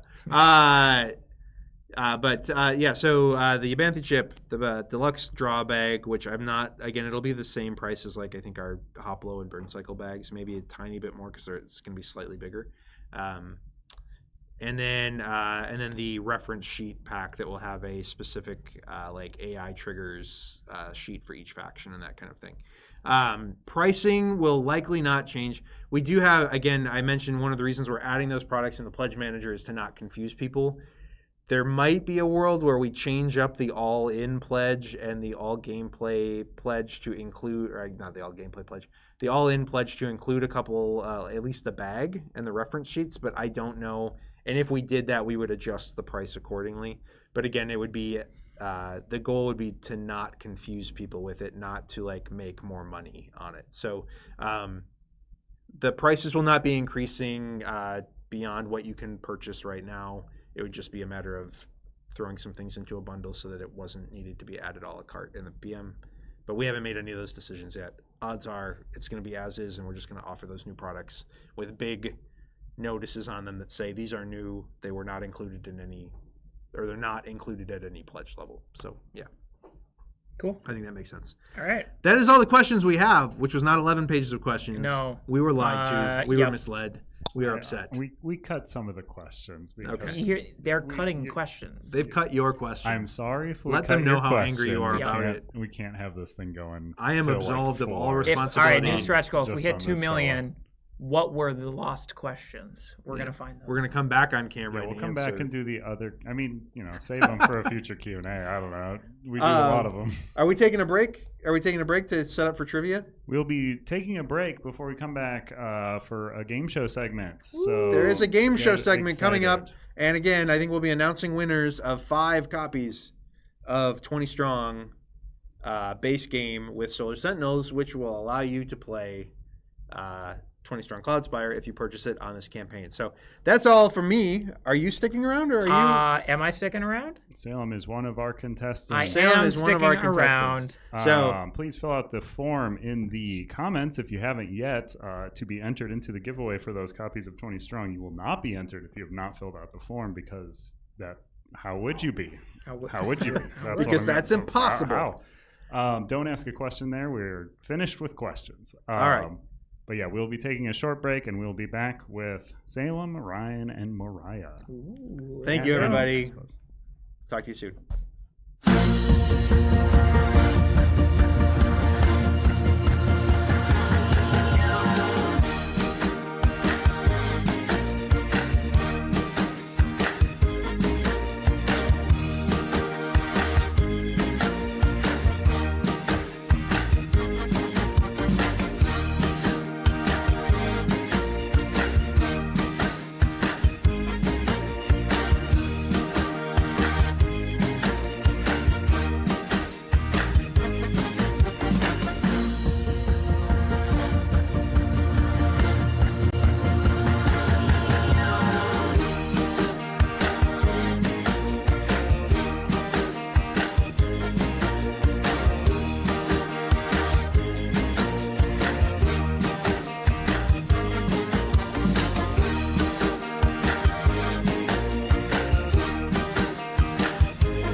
to the stream. This is the game show portion of the stream. I am joined today by Salem, Hi. Ryan, Hello. and Mariah. Hello. Would y'all like to introduce yourselves in a way? Well, this is my first time ever on stream, so I'm really excited. And that's it. And End. Yeah. oh, am I muted? I might be muted. Well, Never mind. I'm really nervous, but I'm excited. I'm gonna put my kids through college with the winnings. Oh, for which this, we have, I think, right? Yeah. Oh, yeah. On the Let's table. announce the winnings. Yeah. They're So nice the and winnings for loud. us are some Baja Fiery Mango Doritos. That have been sitting in my office since the last time I did this. Best by date is the 13th of August, 2024. Good. That's good. Oh, I didn't realize They're that aged to Doritos could perfection. expire. Like, They'll probably just get stale. They're probably They're still fine. Yeah. eatable. They're fine. There's a shark on the cover. There. well, yeah. When I say I'm gonna put my kids through college, I mean like that flavor is gonna go out, and then there'll be like a rare thing I can sell it on the on eBay or something Mhm. later. Well, you It's like along with like all the surge I've been keeping since the 90s. Yeah. And it came back in Yeah. like I know like that was. 2013, Really 2014. I almost had a Beanie Baby bust situation, but then it went away. So Yeah, And and that can people also really pay wanted the for classics. Yeah. your kids' college fund. yeah. I'm eating them. I'm sorry. If I win it. Yeah. That's We've got comments saying chips don't go bad, and then another one says the expiration date is just a suggestion. I Wait, mean, would you that's- say Sounds that's like not- winners. It's a one of theory. those? One of those It's a is chip like theory? not untrue. oh no. Like- Actually, that was good. No, that was good. Don't boo that one. That was a good joke. Ooh. Expiration is a suggestion that the company has to put there just as a thing, but also chips certainly do go bad. Those will probably suck. I mean, if you're eating Doritos, like your first mistake is eating Doritos before it's like eating them before or after an Wow. arbitrary date. I just mean for like health reasons. Like, Man, I thought this was a chip theory stream, not an anti-Doritos stream. So this is going to be a pretty standard game show segment for us. We have 5 categories to choose from. They're all inspired by this campaign. Our categories each have 5 questions each. They're worth the points of the number that they are. And I'm gonna, we're just gonna go. how many questions are you saying? 25. Yeah, there's Five 5 per categories, which I will go over in a moment, as well as 5 questions in each. They might be increasingly difficult, or they might not be. Ooh, so it's a mystery threw each this time. together very quickly. Okay. So don't think too much about how hard they are based on the numbers. You'll get points based on that number, though. So that's interesting. Your categories are, and we're gonna just start with who's our reigning champ. Who is? I know Salem has won probably the most of these, but who But I won the one that was lost last most time, I think. recent? Who'd you lose to? Amanda. Amanda, who should go first? Oh boy. Let's let Mariah go first. Mariah. Whoa, pressure So how on. is this going to go? Mariah is going to be able to pick the category and the number, but everyone is going to get a chance to answer. You all have a little whiteboard, unbranded whiteboards, definitely not associated with a different game or game company. And you will be writing your answer on your board, and then you'll present after a period of time in which you've written an answer. Please don't take a very long time. You don't want to be here all day. But your categories are Cloudspire, Okay. Category 2, Harbinger, Okay. Okay. Category 3, Shada, Okay. Category 4, I'm saying these in the wrong order. Graft. Let's go. Category 1, Cloudspire. Category 2, Shada. Category 3, Graft. That's my next one. Category 4, Keel. Category 5, Harbinger. Some Alright. sort of a trap here. There is a trap. Yeah. This whole live stream is a trap. Yeah. Caught Ryan, the infamous butcher. Stop Sorry. making Useless references reference to for that anyone. movie. It's a good movie. Okay, but what would you like to choose? Cloudspire, Harbinger, Graft, Keel, or Shada? And 1 through 5. Maybe increasing difficulty. Ooh, okay. 1 and 1. Cloudspire and 1. Okay, Cloudspire in 1. What was the final amount on the original Cloudspire campaign? This is a much harder question. This is than the other ones closest. here. Closest or has to be. I'll give it to the closest. Okay. I'll give it without going over. Standard Price is Right rules. Oh, without going over. Without going over. No. Yeah. Without going $1 over. is a viable answer. That could win you the thing. Okay. Campaign probably makes Okay. more than $1 though. All right. Does everyone have their answer? Mariah Yes. will reveal first. As the Okay, I said 440,000. this is a pretty good guess. Ryan, I said 530,000. that's a better guess. I said Ooh, 570,270. Salem went over. I knew it. Number was 530,369. Ryan has gotten 1 point. And we'll be choosing our category next. Okay.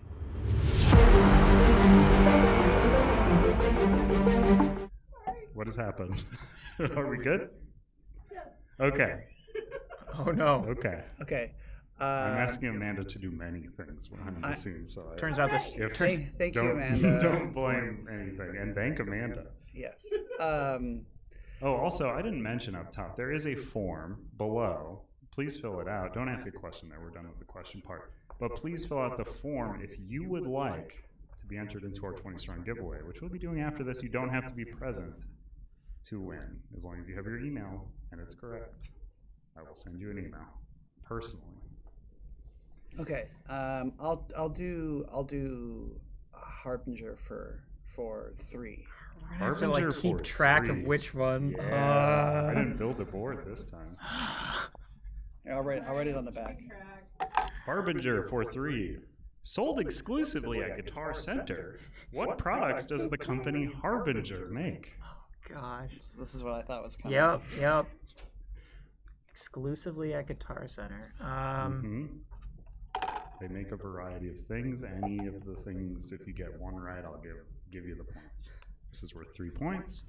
What does the company Harbinger make? They sell exclusively at Guitar Center. How specific should we be? I mean, I would say the things they sell are general. Okay. Or they sound general to me. I might be wrong. I don't know. I don't visit Guitar Center. All right. I googled the word Harbinger Should I and go made first, questions or- based on what came up. Ryan will go first because he Okay. chose it. I wrote amps.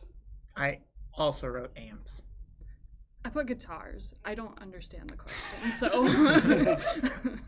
Let's see. The answer: speakers, portable sound systems, mixers, and subwoofers. I don't know. We could see if anyone in chat thinks that matches. I do not I believe mean, amps fits No, in. if Speakers yeah, are I was. different. Yeah, they different are. game. They are. So no points gained that round. Make it easy on Amanda, who's tracking the score. Nice. And then I guess we'll just pass it over to. No, Ryan will keep priority. I Okay, think that makes sense. I'll do Keel for 3. Heal for 3. We're going all over the map. That makes me do the most work, and that's fun. What common aspect of our lives depend on bats? Depends on bats? What common aspect of our lives depends on bats? What kind of bats? All Bats. Give me a general answer. I don't know. I only wrote the answers and the questions. I mean, It's I'll fine. give you a general answer then. Good. I'm glad. Okay. Also, this might not be fully common for everybody. Has to do with the chips. Ironically enough. I didn't plan this. I didn't bring the chips in. I'm so I lost. think Andrew's having a stroke. Back to campaign. All right. If you're enjoying this video, like the video, and make sure to follow the YouTube page. Yeah. I'm not gonna get this right. Yeah. Alright. Okay. Does everyone have an answer?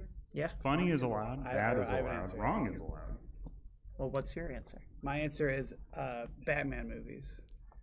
I mean, that's not a thing. I mean, you could have said Batman, and I guess because bats are responsible for Batman. Yeah, That's I because mean, he saw them. yes, Father. He Well, showed you me said some of Batman that. movies, so I'm going to say that's wrong. But that's a common part of our lives. I don't know. I said the ecosystem.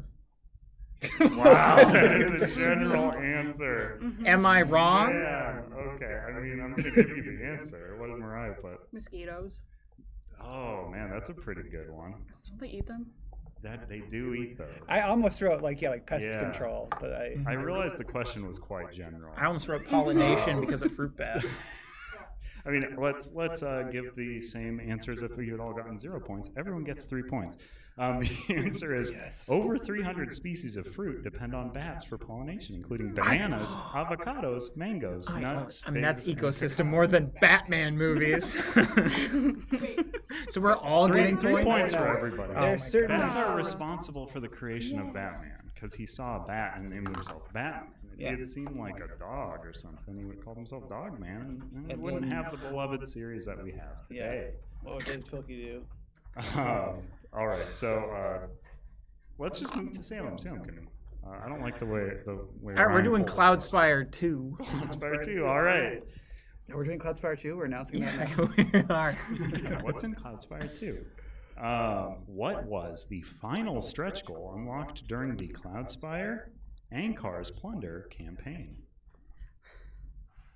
And if this question is visible to you, my autocorrect did change it to Ankara's Plunder, which it is not called. Yes. I mean, that's mine. Thank you for fixing it. Wasn't even here. There's two possible answers for this, too, so.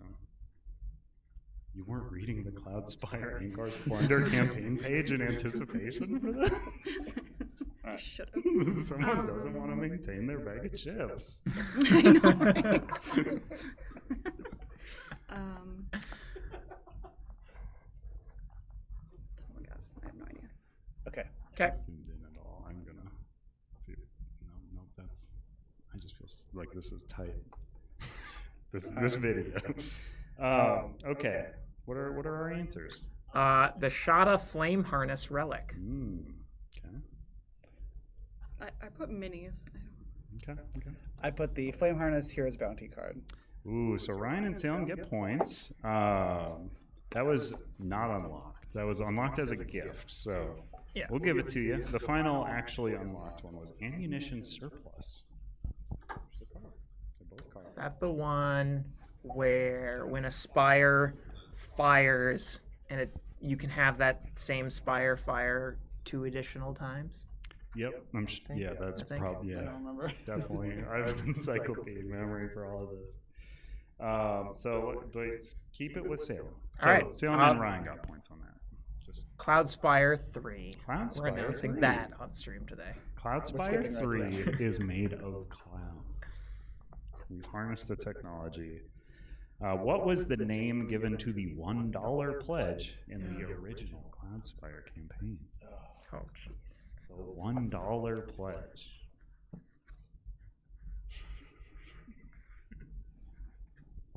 I have a guess, but I have no idea whether it's correct.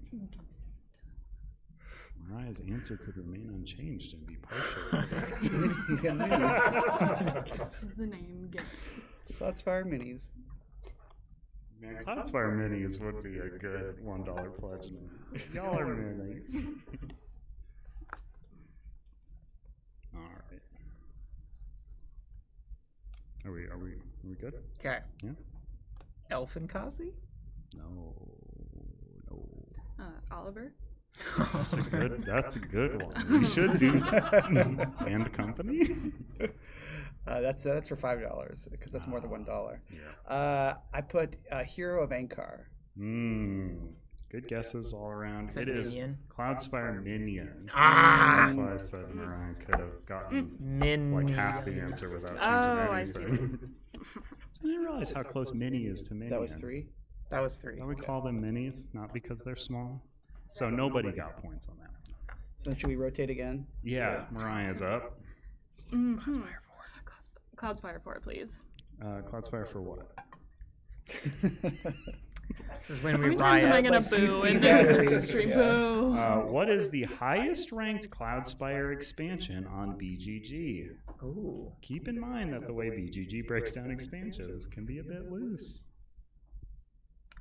Just a hint.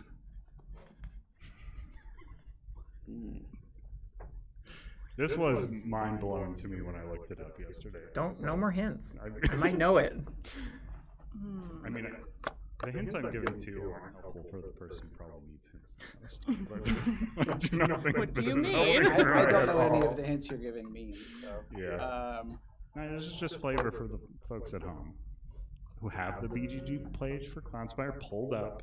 They're looking through all the expansions right now, and they're going, wow, that is weird, but that's the highest rank. Make it set the base game's the highest rank. Give us all 10s, go in, rate Cloudspire, and make sure to like this video.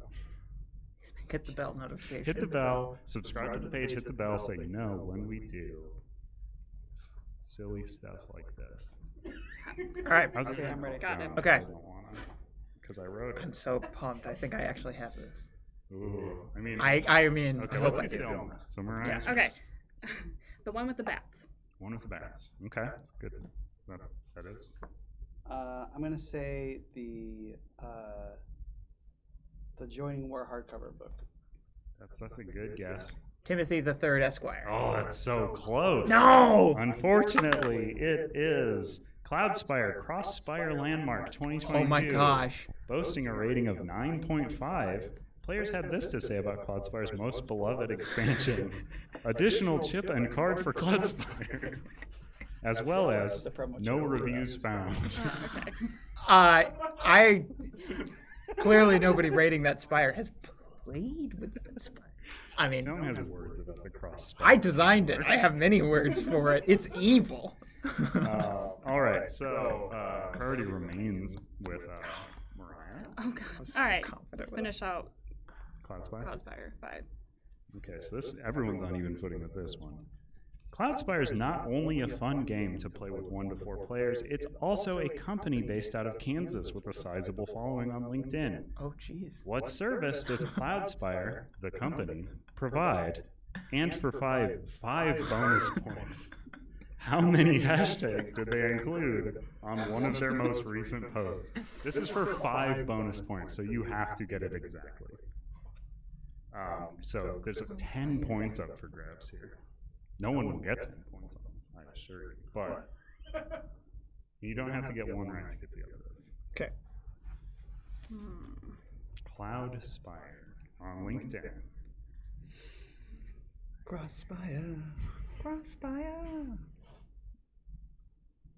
Kansas. Based out of Kansas. What do they do in Kansas? The company is called Cloudspire. Ooh, I don't know.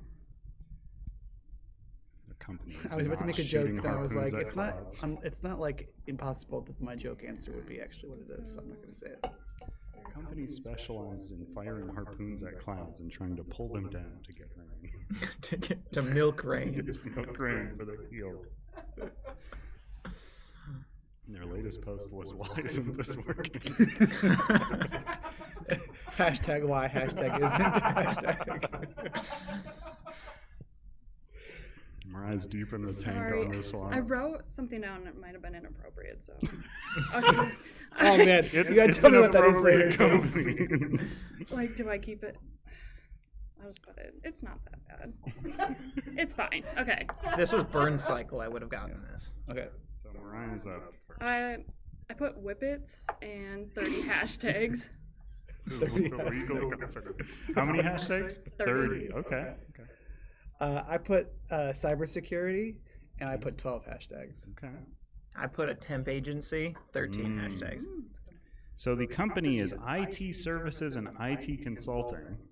You're the closest, but And it was 87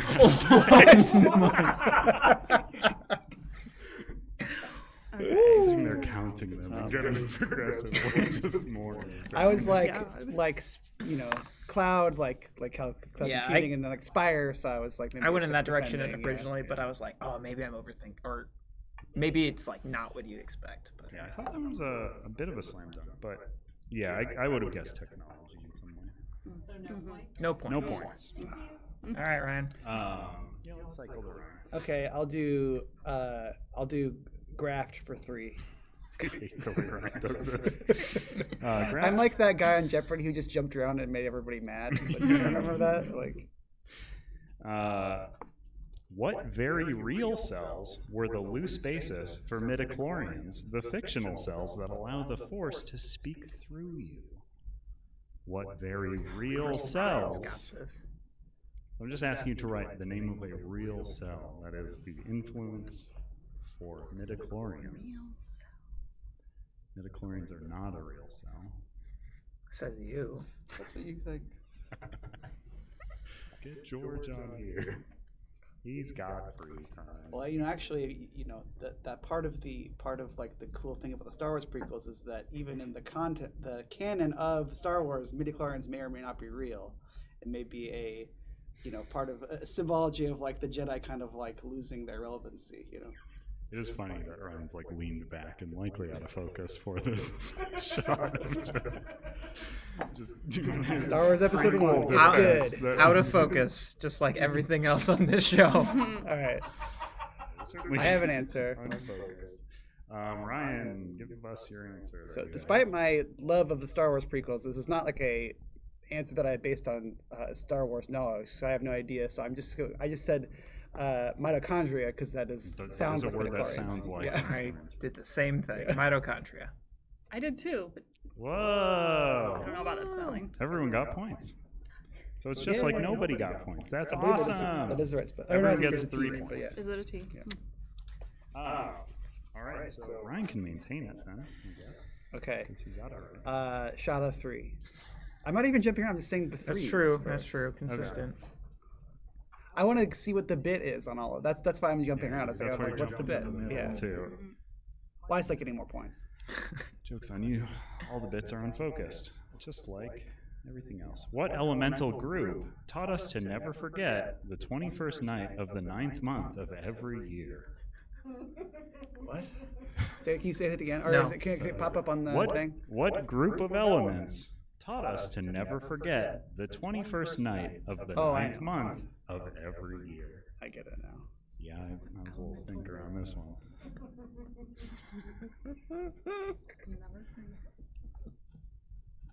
Do you remember?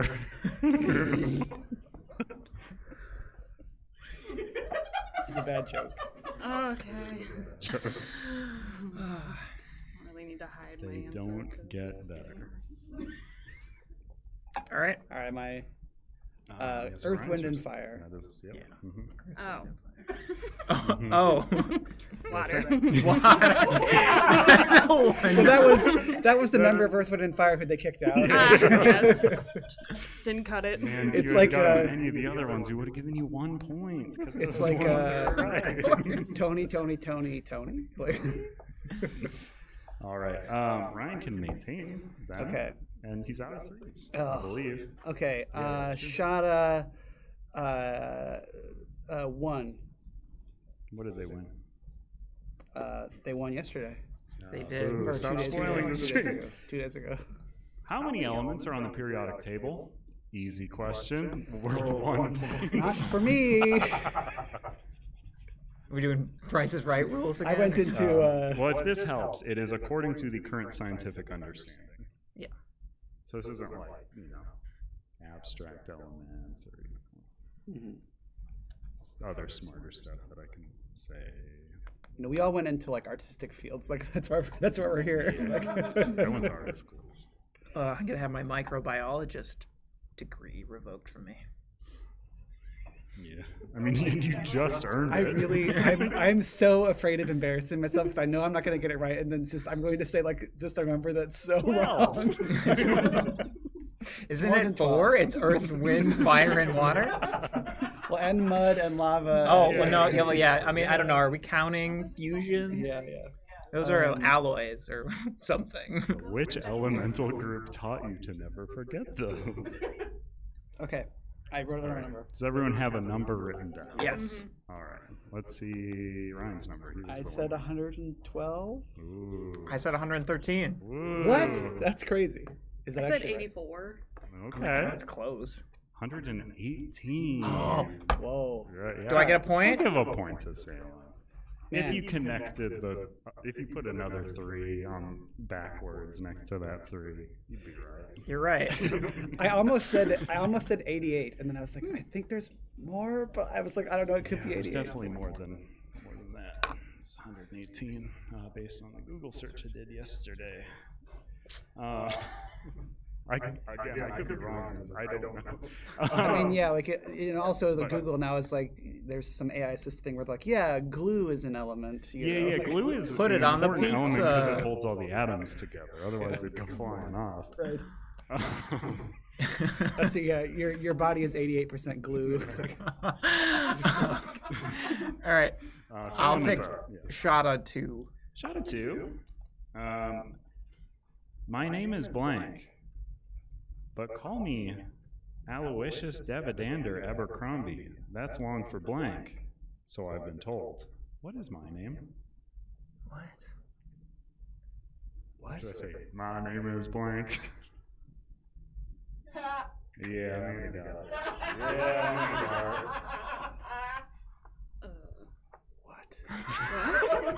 That is such an obscure reference. Is it? I think so. All right, I'm thinking for me Shada. growing I'm thinking up. elements. I mean, I don't know. I've since reformed my list, but yeah.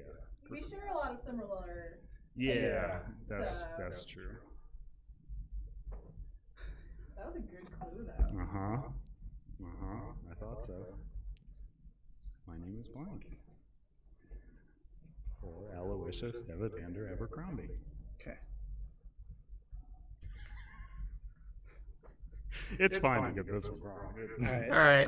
Oh, thank God. Do I go first? You said Vanilla Ice.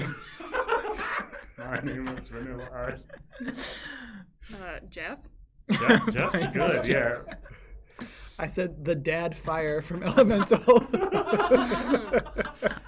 The name is Mud. It's a Primus song. My name is Mud. Okay. Not the movie. Because like Matthew McConaughey movie. the sequel Mud 2. No, not yeah. I could have done that too, I suppose. Yeah. Matthew McConaughey was inside of me, and like, people liked that movie, right? I never saw it. Mud, right? Yeah, I think so. Somebody back me up. I never saw it. Like 10 out of 10 pigs. So nobody got it right. So 10 pigs. it remains with Salem. Salem, what category and how many points would you like to go for? Shada 4. Shada 4, what? Ember Lumen and Wade Ripple are the main characters in what Disney Pixar film? Again, that is Ember Lumen and Wade Ripple are the main characters in what Disney Pixar film. I hate those names so much. Wade Ripple is such a bad name. I've never seen that movie. But I do like that there's another character whose name is I know what I'm Claude. talking about. Have you seen that movie? No. But I know the answer. Another thing, just to bring Mariah into the fold a bit on this one, I forgot to say this up top. As we all know, the Shada are elementals, so keep that in mind with most of these answers. Okay. So if something wants to be revised, they are elementals. Yeah. It's helpful. What you got? Elemental. I put elemental. Yeah. All right. I put Monsters University. No, just kidding. I put Elemental. Ryan got it wrong. I saw he did put Monsters University. He's erasing it quickly. I was just like going through my Rolodex, like, what's the funniest wrong answer to say? Wade Ripple. I said Cars 2. I said Wade Ripple. The Good Dinosaur. The good- The Good Dinosaur. There's Is a good I did. guess. I don't like those names, but I So do that know is, there's a points for dirt everybody. character in that movie named Claude, which I think is funny. Mhm. It's a good joke. Derek Claude. I don't know. Shada 5. Shot 5. Shot 5? Shada 5. That just makes me a Shopify. Elementary, my dear Watson, is a phrase often attributed to Sherlock Holmes. But in what Sir Arthur Conan Doyle story did Sherlock Holmes first utter this famous line? Elementary, my dear Watson. I'm writing too fast. It's I'm not still waiting for it's the not because I question. know. I'm just like, Sorry. you know. Ryan like, is a Watsonian scholar. I'm not. Specifically not Sherlock Holmes. Very Just Watson Watson only. Watson only. While Mariah is puzzling on this one, I'll remind you to fill out the form below if you want to be entered in the giveaway for 20 strong Solar Sentinels, and to check out the Cloudspire Harbinger campaign if you somehow have watched this and have not done that. Please check out the campaign. It's very cool. It's got a lot of new Cloudspire stuff, if you like Cloudspire, and ways to learn about Cloudspire if you don't know what it is. Right? Salem? Just looking at me. Just blankly. I'm ready. I have the answer. I'm not. Oh, okay. Yeah. Get out of here. Okay. Is everyone ready? Has everyone got an answer? All right. Who? Salem was the one. None.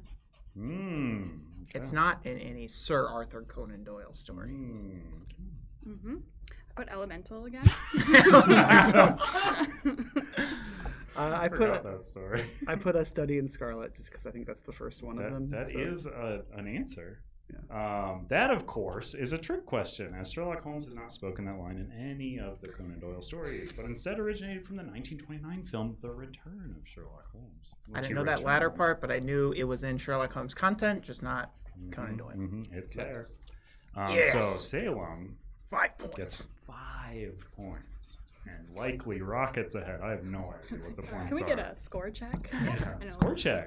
We are with Salem at 21.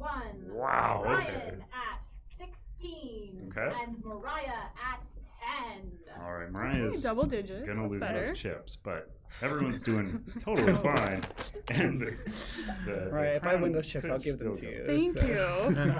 They're gonna be in my floor in my She office doesn't really again. want them. That's why she kept them this long. All right. So Salem maintains it. Graft won. What did they win? Not 2 days ago. Yeah. Not 2 days ago. What does DNA stand for? Oh no! I'm a Yeah, microbiologist. This is one I just know. Are you actually? No. Oh, okay. Don't believe Salem's eyes.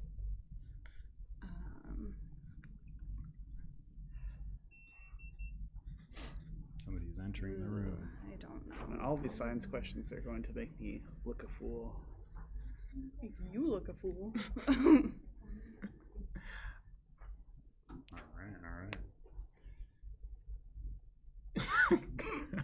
Some dead air. I love it. All right. Do y'all have answers? Yeah. Y'all Hey, feeling sure. good about them? I've got the. Should I go? Let's hear it. Yeah. I've got the dino ribosome agenda. That's incorrect. The agenda does not appear in. Okay, I put Dad never answered. Oh no! I don't know if this is right. I think this is like a shorter word than what it actually is. But I wrote dinucleic acid. Oh man, That's that's the so closest. close. Yeah. Deoxyribonucleic acid, Oh. I like my dino ribosome.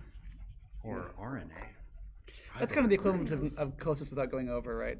Yeah, we price is right for word answers. Yeah, I mean, Dad never answered. Probably has closer to count. All right, so no goes to points Mariah, there. right? So we'll cycle over to Mariah Okay. for picking. Give me a 1. I don't. A it doesn't 1. matter. What ones are left? I believe a keel. Harbinger and Keel are left. Yeah. Do you have a preference? No. All right. Well, let's give you a keel. Okay. Hope you don't keel over. Which Batman villain turned himself into a human bat? Do we have to say his real name or his? His stage name. Can we get bonus points if we know his real name? Oh man, I mean, I don't. I vaguely remember his real name. I know his I real will name, give you so- 1 bonus point if you What? can put his real name, and then 1 point for the name that I don't know who calls him. Somebody calls him. He's called. Mhm. Which Batman villain turned himself into a human bat? Oh my gosh. Wait. He is maybe the most fun names. Yeah. Yep. Okay, now I'm second guessing my answer, but that's fine. All right. Okay. Does everyone have an answer? So Mariah Yeah. gets to kick it off. Okay, is it Morpheus? No, Oh. that is close. Morpheus. Morpheus is Oh, unfortunately Morpheus. Morbius. Morbius. Morpheus It's not- is, it's not Morbius. Unfortunately, the man who presents Neo with the pills. Well, Morpheus is Oh. also Dream from the Sandman Yeah, comics. exactly. So- Morpheus. Okay, Morbius Morbius. is the living vampire. It's which not is like also Man-Bat, is it? It is Man-Bat, yeah. Is it really? It's It is Man-Bat, Man-Bat. and his real name is Dr. Kirk Langstrom. That is correct. That's so So annoying. Salem gets 1 point. Ryan gets 2 points. And Ryan will take the choosing category crown. Okay, then I'll say Harbinger 4. Harbinger for what? It doesn't get That old makes too you mad. I forgot I did these. Forget Me Not is the tagline for The Harbinger. Released in what year? This is a film called The Harbinger. The tagline on the poster for the film that we've all heard of is Forget Me Not. And it was released in what year? The film The Harbinger. Okay. Does everyone have a guess? Sure. Mhm. I said 2011. Nope. I said 1988. No. 1953. No, incorrect. The answer is 2022. What? Yes, The Harbinger, released in 2022. Never heard of Okay. Well, nobody got it. Does it cycle back to me? Yeah, we'll cycle it. So no Uh, points there. We're not going to go closest there. That was worth a lot of points. I'll go to Graft 2. Graft 2. In what David Cronenberg film does a diner at a restaurant build a gun out of fish bones? Standard stuff. What David Cronenberg film does a man, a little extra hint there, a man build a gun out of fish bones after he has eaten a delicious, delicious fish that he cannot stop eating? I think I know. Secondary hint, it is the only watchable part of this film. I don't care for that film. If it's what I think it is, I'll debate you on that. But Yeah, Okay, no. Just knowing your taste, I'm gonna maybe have two. okay. Yeah, I wanna mess with Ryan's head.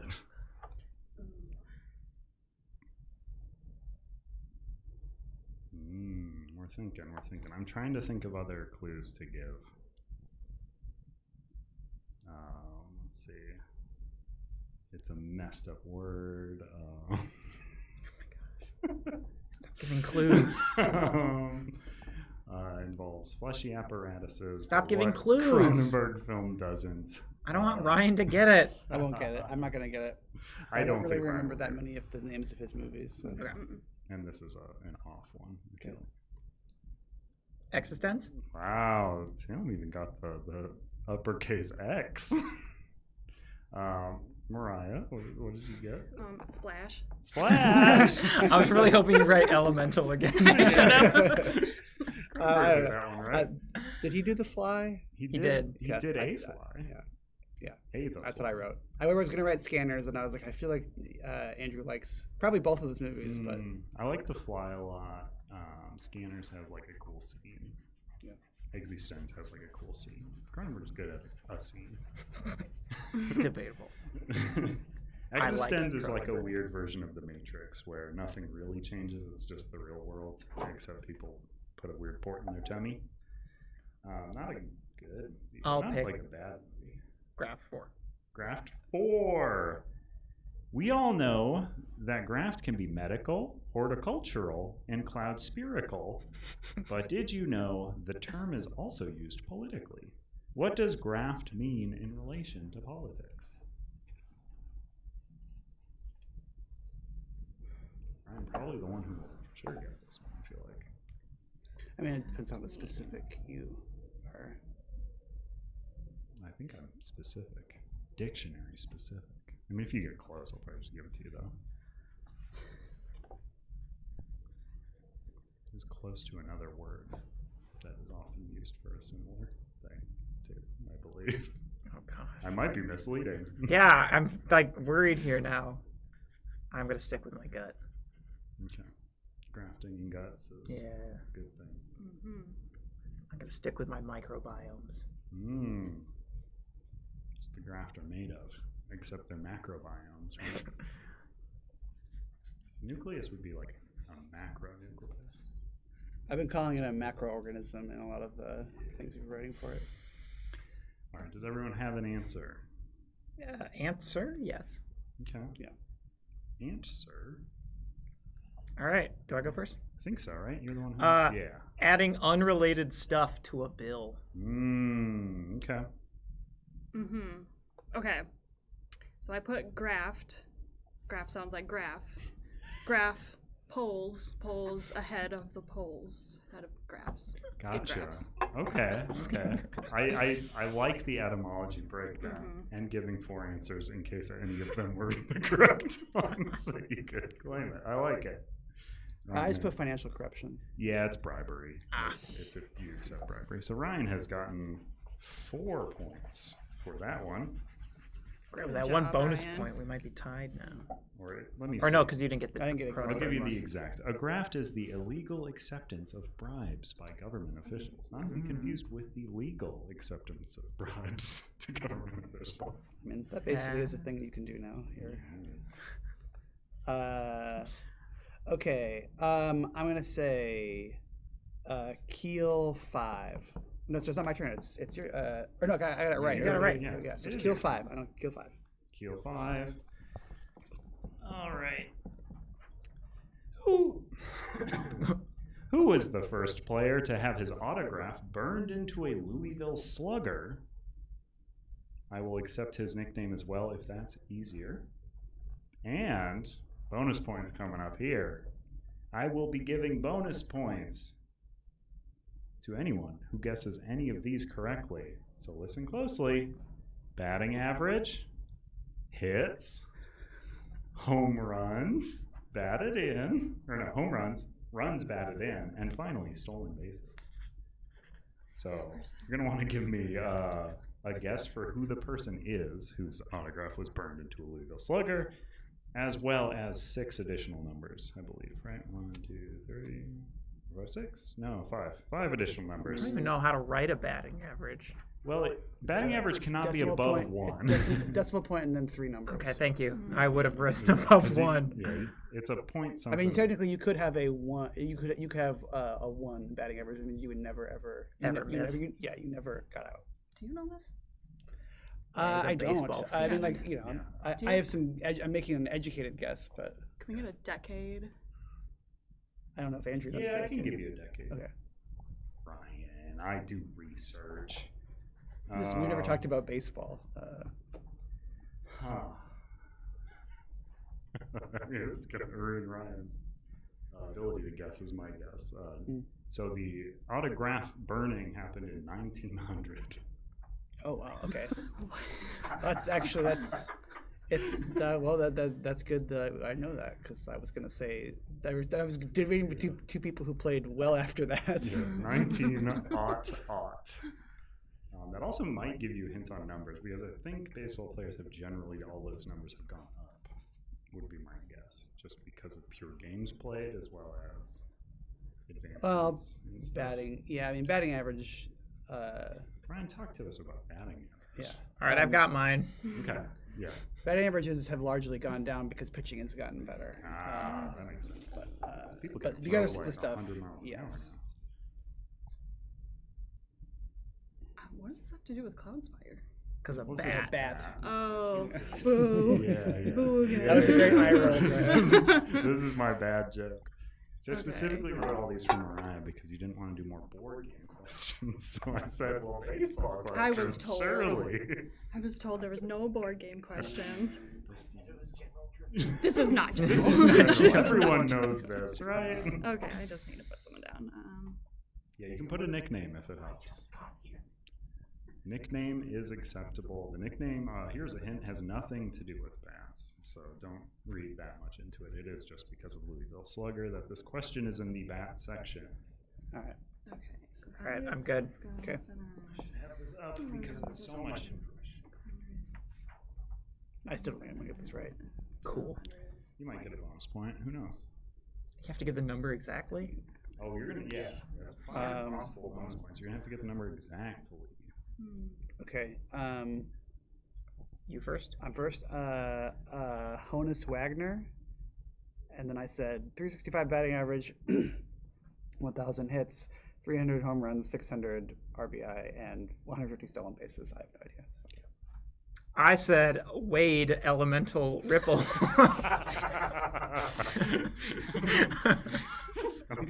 That's his nickname is Elemental. Batting average .394, hits 870, home run 351, runs batted in 201, and stolen bases 86. He has fewer RBIs than home runs. Yeah. you get an RBI every time you hit a home run. I mean, I was banking on that one being. I don't know. I don't know baseball. They just counted every time he made a run. What'd you say? I put Babe Ruth. I have no idea. I mean, that's not a terrible. I don't know when he was in operation. I After- know it's after not 1900, bad, yeah. but like, that's the general period. What'd you say for the stats? Oh gosh. Okay. 713 home runs. 600 something. I don't remember. Hits maybe? Sure. That wouldn't make sense though, because he had 713 home runs. we just we made that joke. Yeah. Lord, I put 700 stolen bases, but Babe Ruth is a pretty big guy, and I didn't think this through, so it doesn't matter. He was just taking them. Like, it wasn't like You're he took it. And the two He I had a think you would be problem. missing are RBI and batting RBI. average. I which put is- 1,200 for something, so you can. Yeah, 12, Okay. and then And then- 341. 341 batting average, Okay. yeah. So no bonus points awarded this round.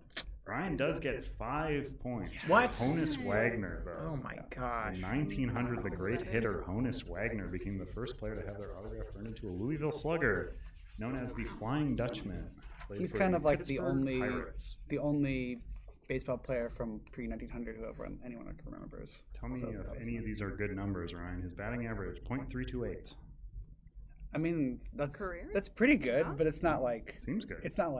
blow you out of the water good. You know, Hits, 3,420. that's very good. Home runs, 101. For then, that was very good. People didn't really start hitting home runs until like 20 or 30 years So after started that. corking the bats, am I right? Steroids. No. Runs batted in, 1,732. Stolen good. bases, 723. Oh, dang. I was Oh, close man, with that was close, Okay. yeah. Stolen bases. That's a lot of small bases, yeah. I mean, they had to play small ball more often back then. You know, people weren't hitting for power. Of course. There was Yeah, you all know about there's small ball. well, famously, That's when they used to hit the there's smaller ball. this is like famously golf Ty Cobb, one of the lessons. best batters ever. He would rant to like reporters and say that like anybody could hit home runs and it wasn't like actually like that hard and like it wasn't really the scientific way to play, and so he like proved it by like over the course of like 5 games he hit like a ton of home runs, and then he was like, "No, I'm gonna go back to hitting more scientifically," and then he just stopped doing it. So yeah, it was a very different game back then. You didn't hit a lot of home runs. Good old days. Did you like slowly zoom in? Yeah, I was trying to slowly zoom in on Ryan's face while he's doing it. Okay, so Ryan got points. So Ryan is going to get to choose categories, and I think this is the one tracking. Yeah. So I'll do Harbinger 1. Harbinger 1. I swear, if I'm gonna lose because of a baseball question. I mean, that'd be so funny. Harbinger is an elite. Let me start over here. Harbinger is an elite specialization of what profession in the popular MMO Guild Wars 2? Specialization. Carter, do you know this? Can I phone a friend? Carter is now behind the scenes. Amanda has transmogrified. Me, the person who knows less trivia than I'm Amanda. imagining an Animorph, like in between Animorph of Carter and Amanda. There's no Animorph that morphs from a person to another person, is there? There's like that blue one that can turn into animals. I played Guild Wars 2 once. I think you got a leg up on your competition. I don't remember what the things were called. Though. I played Guild Wars 1 a lot, and I specifically played as this profession. So if that sparks anything in you. All right. How do you spell that? Is it the I before the E? I have trouble with that. I before E. Except after C. What are you spelling? except as when pronounced like way, as in neighbor, or as in neighbor and way. All right. All right, are we back? Are we good? I wrote claim services representative. Yeah, that is the really popular profession in Guild I Wars. wrote a mystic. Beats Priest. priest. No. Check out the Mystic Priest, one of the new Stretch goals. Stretch This goals was that we just unlocked in clever Cloudspire. marketing ploy. Make sure to check out that stretch The goal Mystic that has been unlocked on the We should be a campaign. stretch goal that's a claim services representative. All right, what's the profession? The profession is necromancer. Ah. My job is bringing people back to life from the dead. All right. Say it's like a late priest. Yeah, like a really, really late priest. Make sure to fill out the form that's below. I started doing a weird sound there. I was going to sign off, but that's not We where still we're have at. more questions. Make sure to fill out the form below. If you would be like to be entered into the 20 strong giveaway, make sure to fill out that form. It will be closing soon when we finish with these questions. So fill it out now if you want to possibly win a base game of 20 strong to be played with your Cloudspire deck if you buy it. Who knows? Nobody got that right, so it cycles to whoever was next, which I believe is Salem, right? Ryan was the one who chose. Yes. Salem is the Graft 5 is the only 5. draft. We've done Graft 4, so Graft 5. We all love Nucleus. Nucleus. Yeah, or as Salem would say, Nucleus. Nucleus. We all love Nucleus, the adorable leader of the Graft. But what are the other two parts of a cell? What are the other two parts of a cell? Nucleus, of course, is the center. But what are the other ones there? What are the other ones there? Taking you back to grade school. Imagine this was a question a lot of people had in grade school. What are the other two parts of the cell? That doesn't sound right. There's three Yeah, parts to a cell. It doesn't sound right to me either. But again, we've all established Yeah. my science knowledge. Golgi. All right. Well, I mean, okay. Hold on. So you should have two things written down. You should have two There's a things written word down. I'm thinking and of, but I neither can't of think the of what things it you write is. down should be nucleus.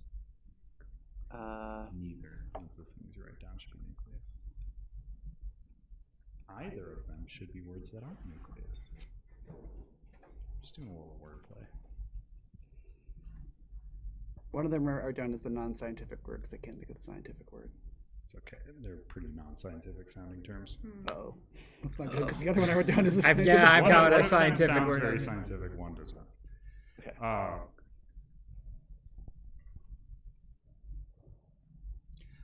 But, while people are thinking here, again, check out the Cloudspire campaign. If you want to learn all about Cloudspire, maybe pick up a copy for yourself of the new Harbinger content. It's very cool. It has bats, grafts, and shadas, which are elementals.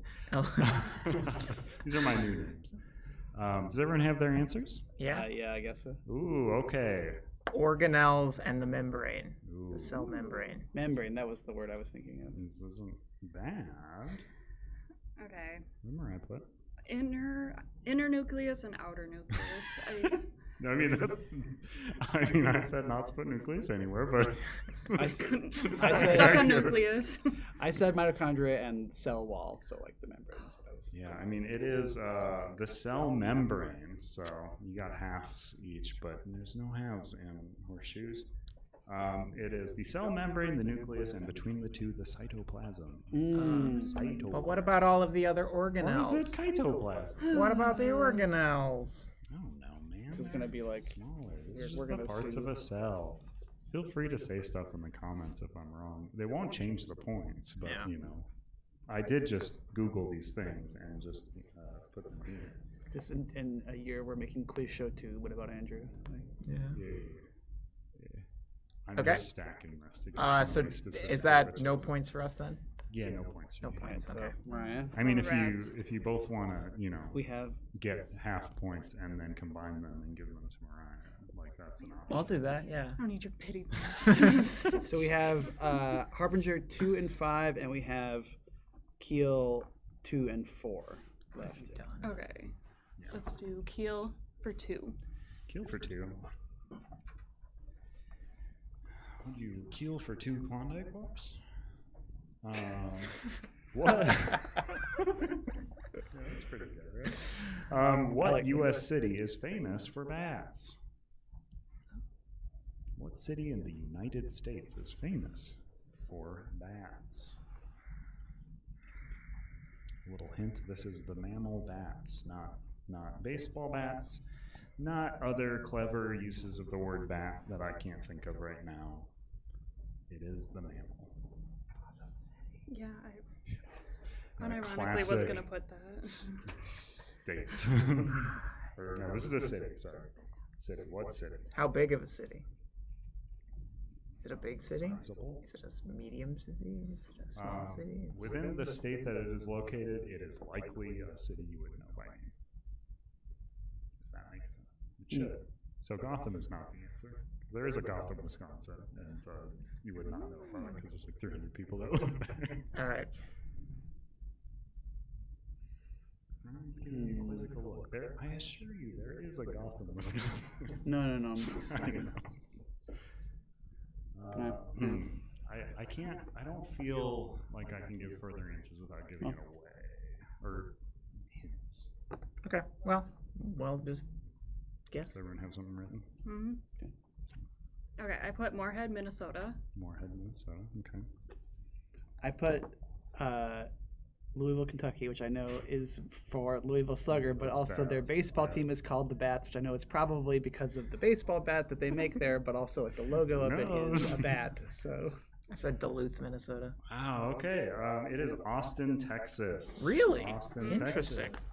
Yeah, fun fact about Austin, Texas, of course, has the Congress Avenue Bridge, which is home to the world's largest urban bat colony with an estimated 1.5 million bats. Wow. Every night that the sun sets, they all come out from under that bridge, and it looks wild. Just swarm anybody who's out at night, You and know, they just cover eat you them in to the little bat bone. bites. all right. Everyone has They're to, like piranhas. yeah, everyone has to put shutters over their windows. That's why everyone goes to the bars on the Austin Street Fair. Okay, I'm going to do Harbinger for 5. Harbinger for 5. We're coming to the end here, so if you've not filled out the form below for the 20-strong base game giveaway, make sure to do so to possibly win a copy. Oh my gosh. Harbinger 5, worth 5 points. Only Death Can Save Her is the tagline for the film The Harbinger, released in what year? Only Death Can Save Her is the tagline for the film The Harbinger, released in what year? And to be 100% here, the hint is this is not the same movie as the dang it. last Okay, The okay, Harbinger. okay. I was gonna. All right. It is not the same movie. I thought it was like one of those things where it's like you got to remember. Yeah, it doesn't have multiple taglines. This is a different film. All right. Called What was the Harbinger. first tagline? Forget me not. I believe that. Yeah, Forget Me Not is the tagline for The Harbinger, released in what year? And this one is Only Death Can Save Her is the tagline for The Harbinger, released in what year? Okay. Does everyone have their answers? I have my answer. All right. Well, I have my answer, but I saw Carter over there cheating by giving signals to Ryan. What? What do you, what? Wait a minute. that was Amanda. Yeah, of course. Oh my What is gosh. Mariah's For answer? 5 points, Ryan gets to cheat. No, I won't. Ryan. I will invalidate I my don't. score. I'm okay with I'll Ryan invalidate cheating. my score. I got a good lead. Wow. Well, I wasn't trying to cheat. I looked over there and Carter's going like making the smoke signals. Yeah. Carter's got a variety of like catcher signals he gives. Well, I think what I again wasn't even trying. I was happy to look over there as Carter was going like this, so I wasn't even trying to. But I Carter's just believe what Carter was doing attempting stuff. to say was 2002, which is what I wrote. So you gotta present it. Nobody's gonna believe you. There you go. 2002? Yeah, 2002. Oh, I thought you said 2022. Oh wow. Okay. that was the one. 1988 again. The answer is 2022. Both Harbingers released in What? 2022. Two films Man, of the oh my exact gosh. same name and tagline. See, I would have written We down. would- yeah, we both would've wrote down both would've gotten 2022 it. until you were like, "That's a different movie." I wanted to give you the hints. Oh. It's a different movie. All right, I'm All not right, so mad so- anymore. so- points, Sim- unassisted. You 5 didn't get points. the points. Are we coming up on the last question? Is that think Two. so. No, we got 2 questions Two left. questions we left, have all right. Harbinger 2, I believe, and Keel 4. all right? Carter, stop. Yeah, Carter. Carter's invalidating the sanctity, integrity. the integrity of this game. Who's guessing? I don't know. Mariah. Because, Oh, she yeah, got because that you got it question right. right without any help. Is there another bat question? Is there? Yeah, that Keel 4, I believe. Okay. I don't know that bat one. We'll see if it's actually about bats. Maybe this one is about like the word keel, like what's How keel? old was the longest living bat? Again, this is about the mammal, not a baseball bat. Baseball bats aren't alive. Except for in Everybody's Hero. It's a good movie. Did I get that right? I was pulling that out. Yeah, Everybody's Hero, but a living bat loves to hit their face on 90-mile-per-hour balls. 2007. Yeah, I would say 2000 and... Oh, yeah, 6 does sound good. 2004 is my bad guess. But that's not the question. The question is, how old is the longest living bat? Do we have answers? Hold on. Is it still alive? No, unfortunately. It Okay. died in... I don't know actually if I have that written down. No, I don't have that written down. Okay. This was recorded a while ago, though. 19. 19's a good guess. Pretty I wrote Dracula, 1602 question Not a mark, bat. question He's mark, a question mark. vampire, you fool.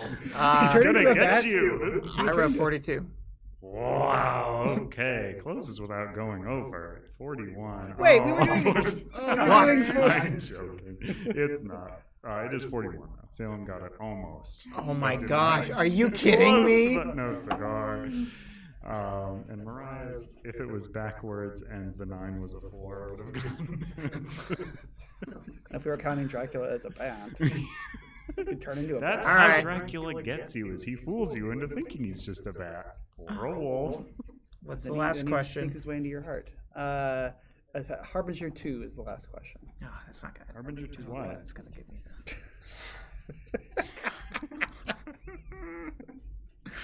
In the comic book series Harbinger, Peter Stanchek realizes that he is a psionically charged Harbinger with the potential to reshape the course of history. What comic book company tells Peter's tale? Peter Stanchek. We love Peter Stanchek. We stand check. We st- Can I throw this at you? No, there's a lot of cameras over here. Don't throw it. I've never read this series. I have no feelings on if it's actually good or not. I'm personally offended you didn't have like a single Mass Effect question. I could have gotten that. Is there an instance of the word Harbinger? Yeah, it's the villain of the second game. Oh, spoilers. All right, so Mariah's answering first still, right? Oh, I guess. Marvel. Okay. I wrote Image. I also wrote Image. Okay. It is unfortunately Valiant. Valiant Comics. Oh, I do that actually. You probably knew that. Yeah. It is a series that surprised me. I was like, I've never heard of this, and then I looked at covers. I've definitely seen all of these in stores. That was like when they were rebooting it, and like they did a rebooted like Ninjak and stuff. I think Ninjak is. We love is Ninja. Valiant, right? Is that a ninja named Jack? I think technically he's like in the rebooted origin. He's like Ninja K, but I've never read those comics. I don't know. Ninjak sounds like either what I said or like a ninja who can jack himself into the internet through like a USB port in his wrist. What's the scores? What are the final scores? Coming in first place. Or do you want to do No, the I mean last? that's the least interesting way to do it, but yeah, let's. Who's last? Who's last? Mariah. What? What? Mariah with 15. Okay. 2 digits. Salem. 23. All right. And Ryan with 27. Wow. That 5-pointer, that baseball question. Baseball. I genuinely thought no one would get that baseball question, even with Ryan here. I thought Honus Wagner was. Honus Wagner. All right, I'm not listening to any more baseball talk. He's famous. He's famous because like they're like he had like that's like the most valuable baseball card. It's like a Honus Wagner baseball card. I didn't know this. I would assume it was a Baby Ruth one. Not a Wade Ripple. Wade Ripple sounds like an ice cream. Yeah. Yeah, it's an ice cream based off a famous baseball player that we all love. Thanks so much for watching the game show. If you have not filled out the form, it is about to close, so fill it out like now. Or did Carter already close it? I have not closed it yet. Okay, he's gonna close it in like so quick. It clearly seems like. And again, don't put questions in there. That part's over. Thank you so much for watching. We will be doing a quick hitting the tab that says that says stream ending soon, but we will not be ending soon. That's just what it's called in our backend. We're not ending soon? The Google form? Oh, you have to do your announcement. It should be pulled up on the Google form. On my laptop, which is probably sleeping right now. My laptop's probably sleeping. Are we still This was intended to smooth this over, but it's clearly not that. You can just cut away. I can turn it off as soon as we cut away. If you've not filled out the form, do it like 4 seconds ago because we're about to turn it off. Submit to giveaway. Carter hit the stream ending soon, but we are not. We'll be right back. As the slide actually says, in our computer it's labeled wrong.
welcome back.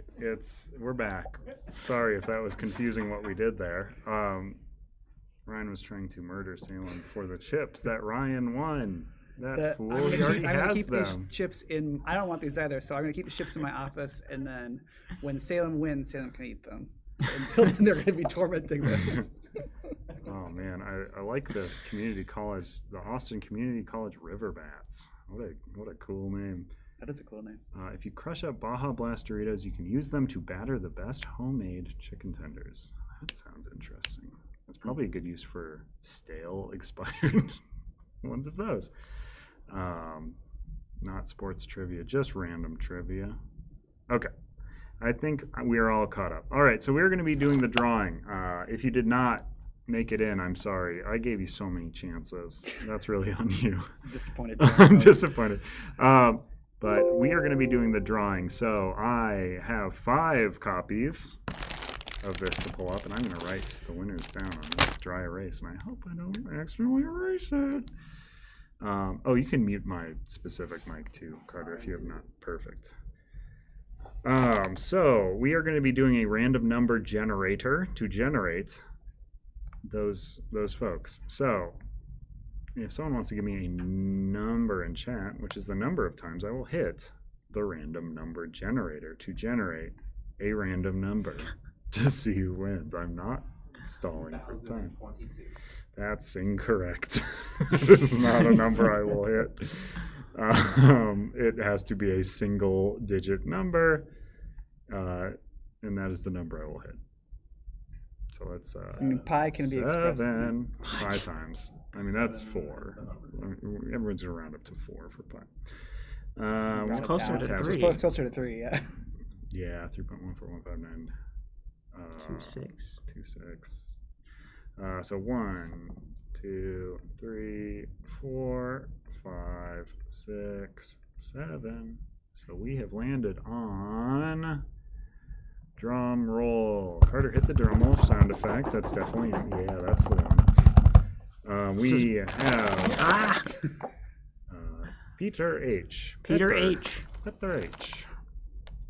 All right. Hey, Peter. Hey, Peter. So that is our first winner. That's first Congratulations! You have won a copy of 20 Strong Base Game. I'm going to write down 68 just in case you have Oh, to find yeah. him later. That's such a good thing to do. Also, make sure to pick up your Cloudspire deck to go with that base game over on the Cloudspire campaign. My computer is dying, so I should be quicker about this. I Stop think that doing we plugs. can all live by that. We should be quicker at this. Hey. Okay, I see a 9. Pi equals 4 is fighting words. I don't want to fight someone over pi. The food or the number. 1, 2, 3, a 4, 5, 6, 7. This is the idea that 8. it's more random if you push the button more times. I'm just trying to do audience inclusion. If you like to be included, audience, please like this video and follow our page. Make sure to hit that bell. I'm Please about send to in walk your out. compliments. Yeah. Yeah, send me compliments. Call me handsome again. Let's see. Our next winner, Marco. Marco is the next winner. Congrats, Marco. What number? 50. I mean, they don't know their numbers. No, I know, but- Number 50. Number 50. You're the 50th person to fill out this form, Marco. Congratulations on that. Peter, you were number 68. I don't know if we said that. Because it doesn't matter. It's an internal number. Salem wants to air out for some... Right, and then, pi equals 4, says my friend. Pi's fighting words. Yeah. So pi equals 4 seems to be what they have said. Not me. I never said that. So I will hit the button 4 times, which is equal to pi. And we've gotten number 91, which is... What words should I read out here? Dominic O. Congratulations, Dominic O. Oh man, look, there's somebody else that it was nearby whose name is the Dutch Hank. I like that. That's a good name. Ooh. The Dutch Hank. But the Dutch Hank didn't win, unfortunately. Yeah. Unless Stop reading out names. I mean, Yeah. Unless we do 80. What was it? 89. or something. Yeah. I mean, stop reading out names. There's a lot of names here I would like to read out, but I don't want people to get the wrong idea. Sorry. Congratulations, Dominic O. And we like your name, Dutch Hank. Yeah. Unfortunately, this draw is not the draw. Maybe the next one. Who knows? Give me another number, folks. 3. Now 3. Give 1 to Dutch. We could just do the last one too. Who has our favorite name? Well, I mean, I feel like we've already set a precedent that it's random. So 12, 123, 113. Because that's unfair to the people who just put names. Yeah. 113 is our winner here. So we have Probably going to be calling Seeple. who? Seeple. Seeple. S-E-A. So not Dutch Hank? Oh, Sea Apple. Oh, okay. Sea Apple. But it's one word, so it might be Seeple. Sea Apple. I like it. I wrote it wrong because I kept saying Seeple, but I believe it's Sea Apple. Sea Apple, if you're here, let us know what it is. It's really important. There's another one here that I want to say too, but I can't. Let me see. Someone in That's chat- pretty good. That's good. Someone in chat, you know what's 2 words? I have a feeling I know it's Dutch Hank. Dutch Hank. That was 3 words though, because there was a the. Yeah, the Dutch Dutch Hank. Hank. So we can do a quick. Yeah, I've got enough battery power. Let's do a quick scan. We'll find our favorite name, and then we'll hit the button that many times, unless it's over 100. Oh, Wait, no. So let's see. We The got, favorite name of you go to the number of I mean, letters I'm it gonna- was? or we got Elvis in here. We got Pigro. the one that you were saying earlier was named. This is not confusing Oh at wait, all. no. Big Pandas. Jacob good. Dude won. Long live Yeah, this is potato. not. This is not winners. I'm Yeah. reading names. I want Someone named Long Long Live Live Potato Potato Boys Boy. in there. Yes. But it's Blake go, Jacob Dude Potato from Boys. our Discord. Yeah. Sentinel Oh, Supreme. Shannon, please Snack just pick the Attack. last one so I can get lunch. Same. Shannon, give me a number then. I don't care. Give me a End number this. then. 0. 0. Okay. Well, Seattle has won another copy. I will hit it once because that doesn't seem right. So number 60 has been chosen. Who is last winner? Dorian. Not Gray. Just Dorian. And not durian like the fruit. Number 60. Congratulations. Peter H. I want to real quick read off all 5 winners. That's yep. Yeah, you're one step behind me. 'Cause I was reading them.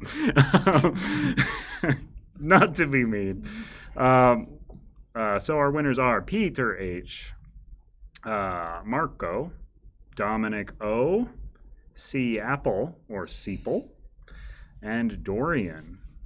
Those are our winners. Congratulations to you 5. I will be reaching out. I will make sure your emails are correct. If you have given me the wrong email, that's going to be bad, but I hope you didn't. That's it. Goodbye. Thank you so much for tuning in. Make sure to check out the campaign. Help us. I mean, we hit all the stretch goals, so Yeah. Pick it up if you don't pick it up. Help us hit 1.8 million. Help us hit 2 million. There's that secret stretch goal about Gilly getting the face tattoo of the Graft at. When did you say that was? 2 million? 2 million? Mhm. 2 million seems good. Yeah, That's he's got a probably big old safe, right? worm tattoo He'll right just get across the face. The screaming Graft. The spitting worm right on Oh, his the spitting face. worm, yeah. No, I think you should get a fragmented Graft tattoo Oh on my his God. face. No, what he that's really good. No, you should get like he is being grafted. Right? So he just gets a bunch of pink like goo Ooze around his face, and, his and then face is it just looks like peeking he's through. a part of the fragmented graft. Yeah. His face comes. Shannon, do you want us to keep going with this? Congrats to all the winners. Thank you so much for tuning in. We'll be back with another live stream sometime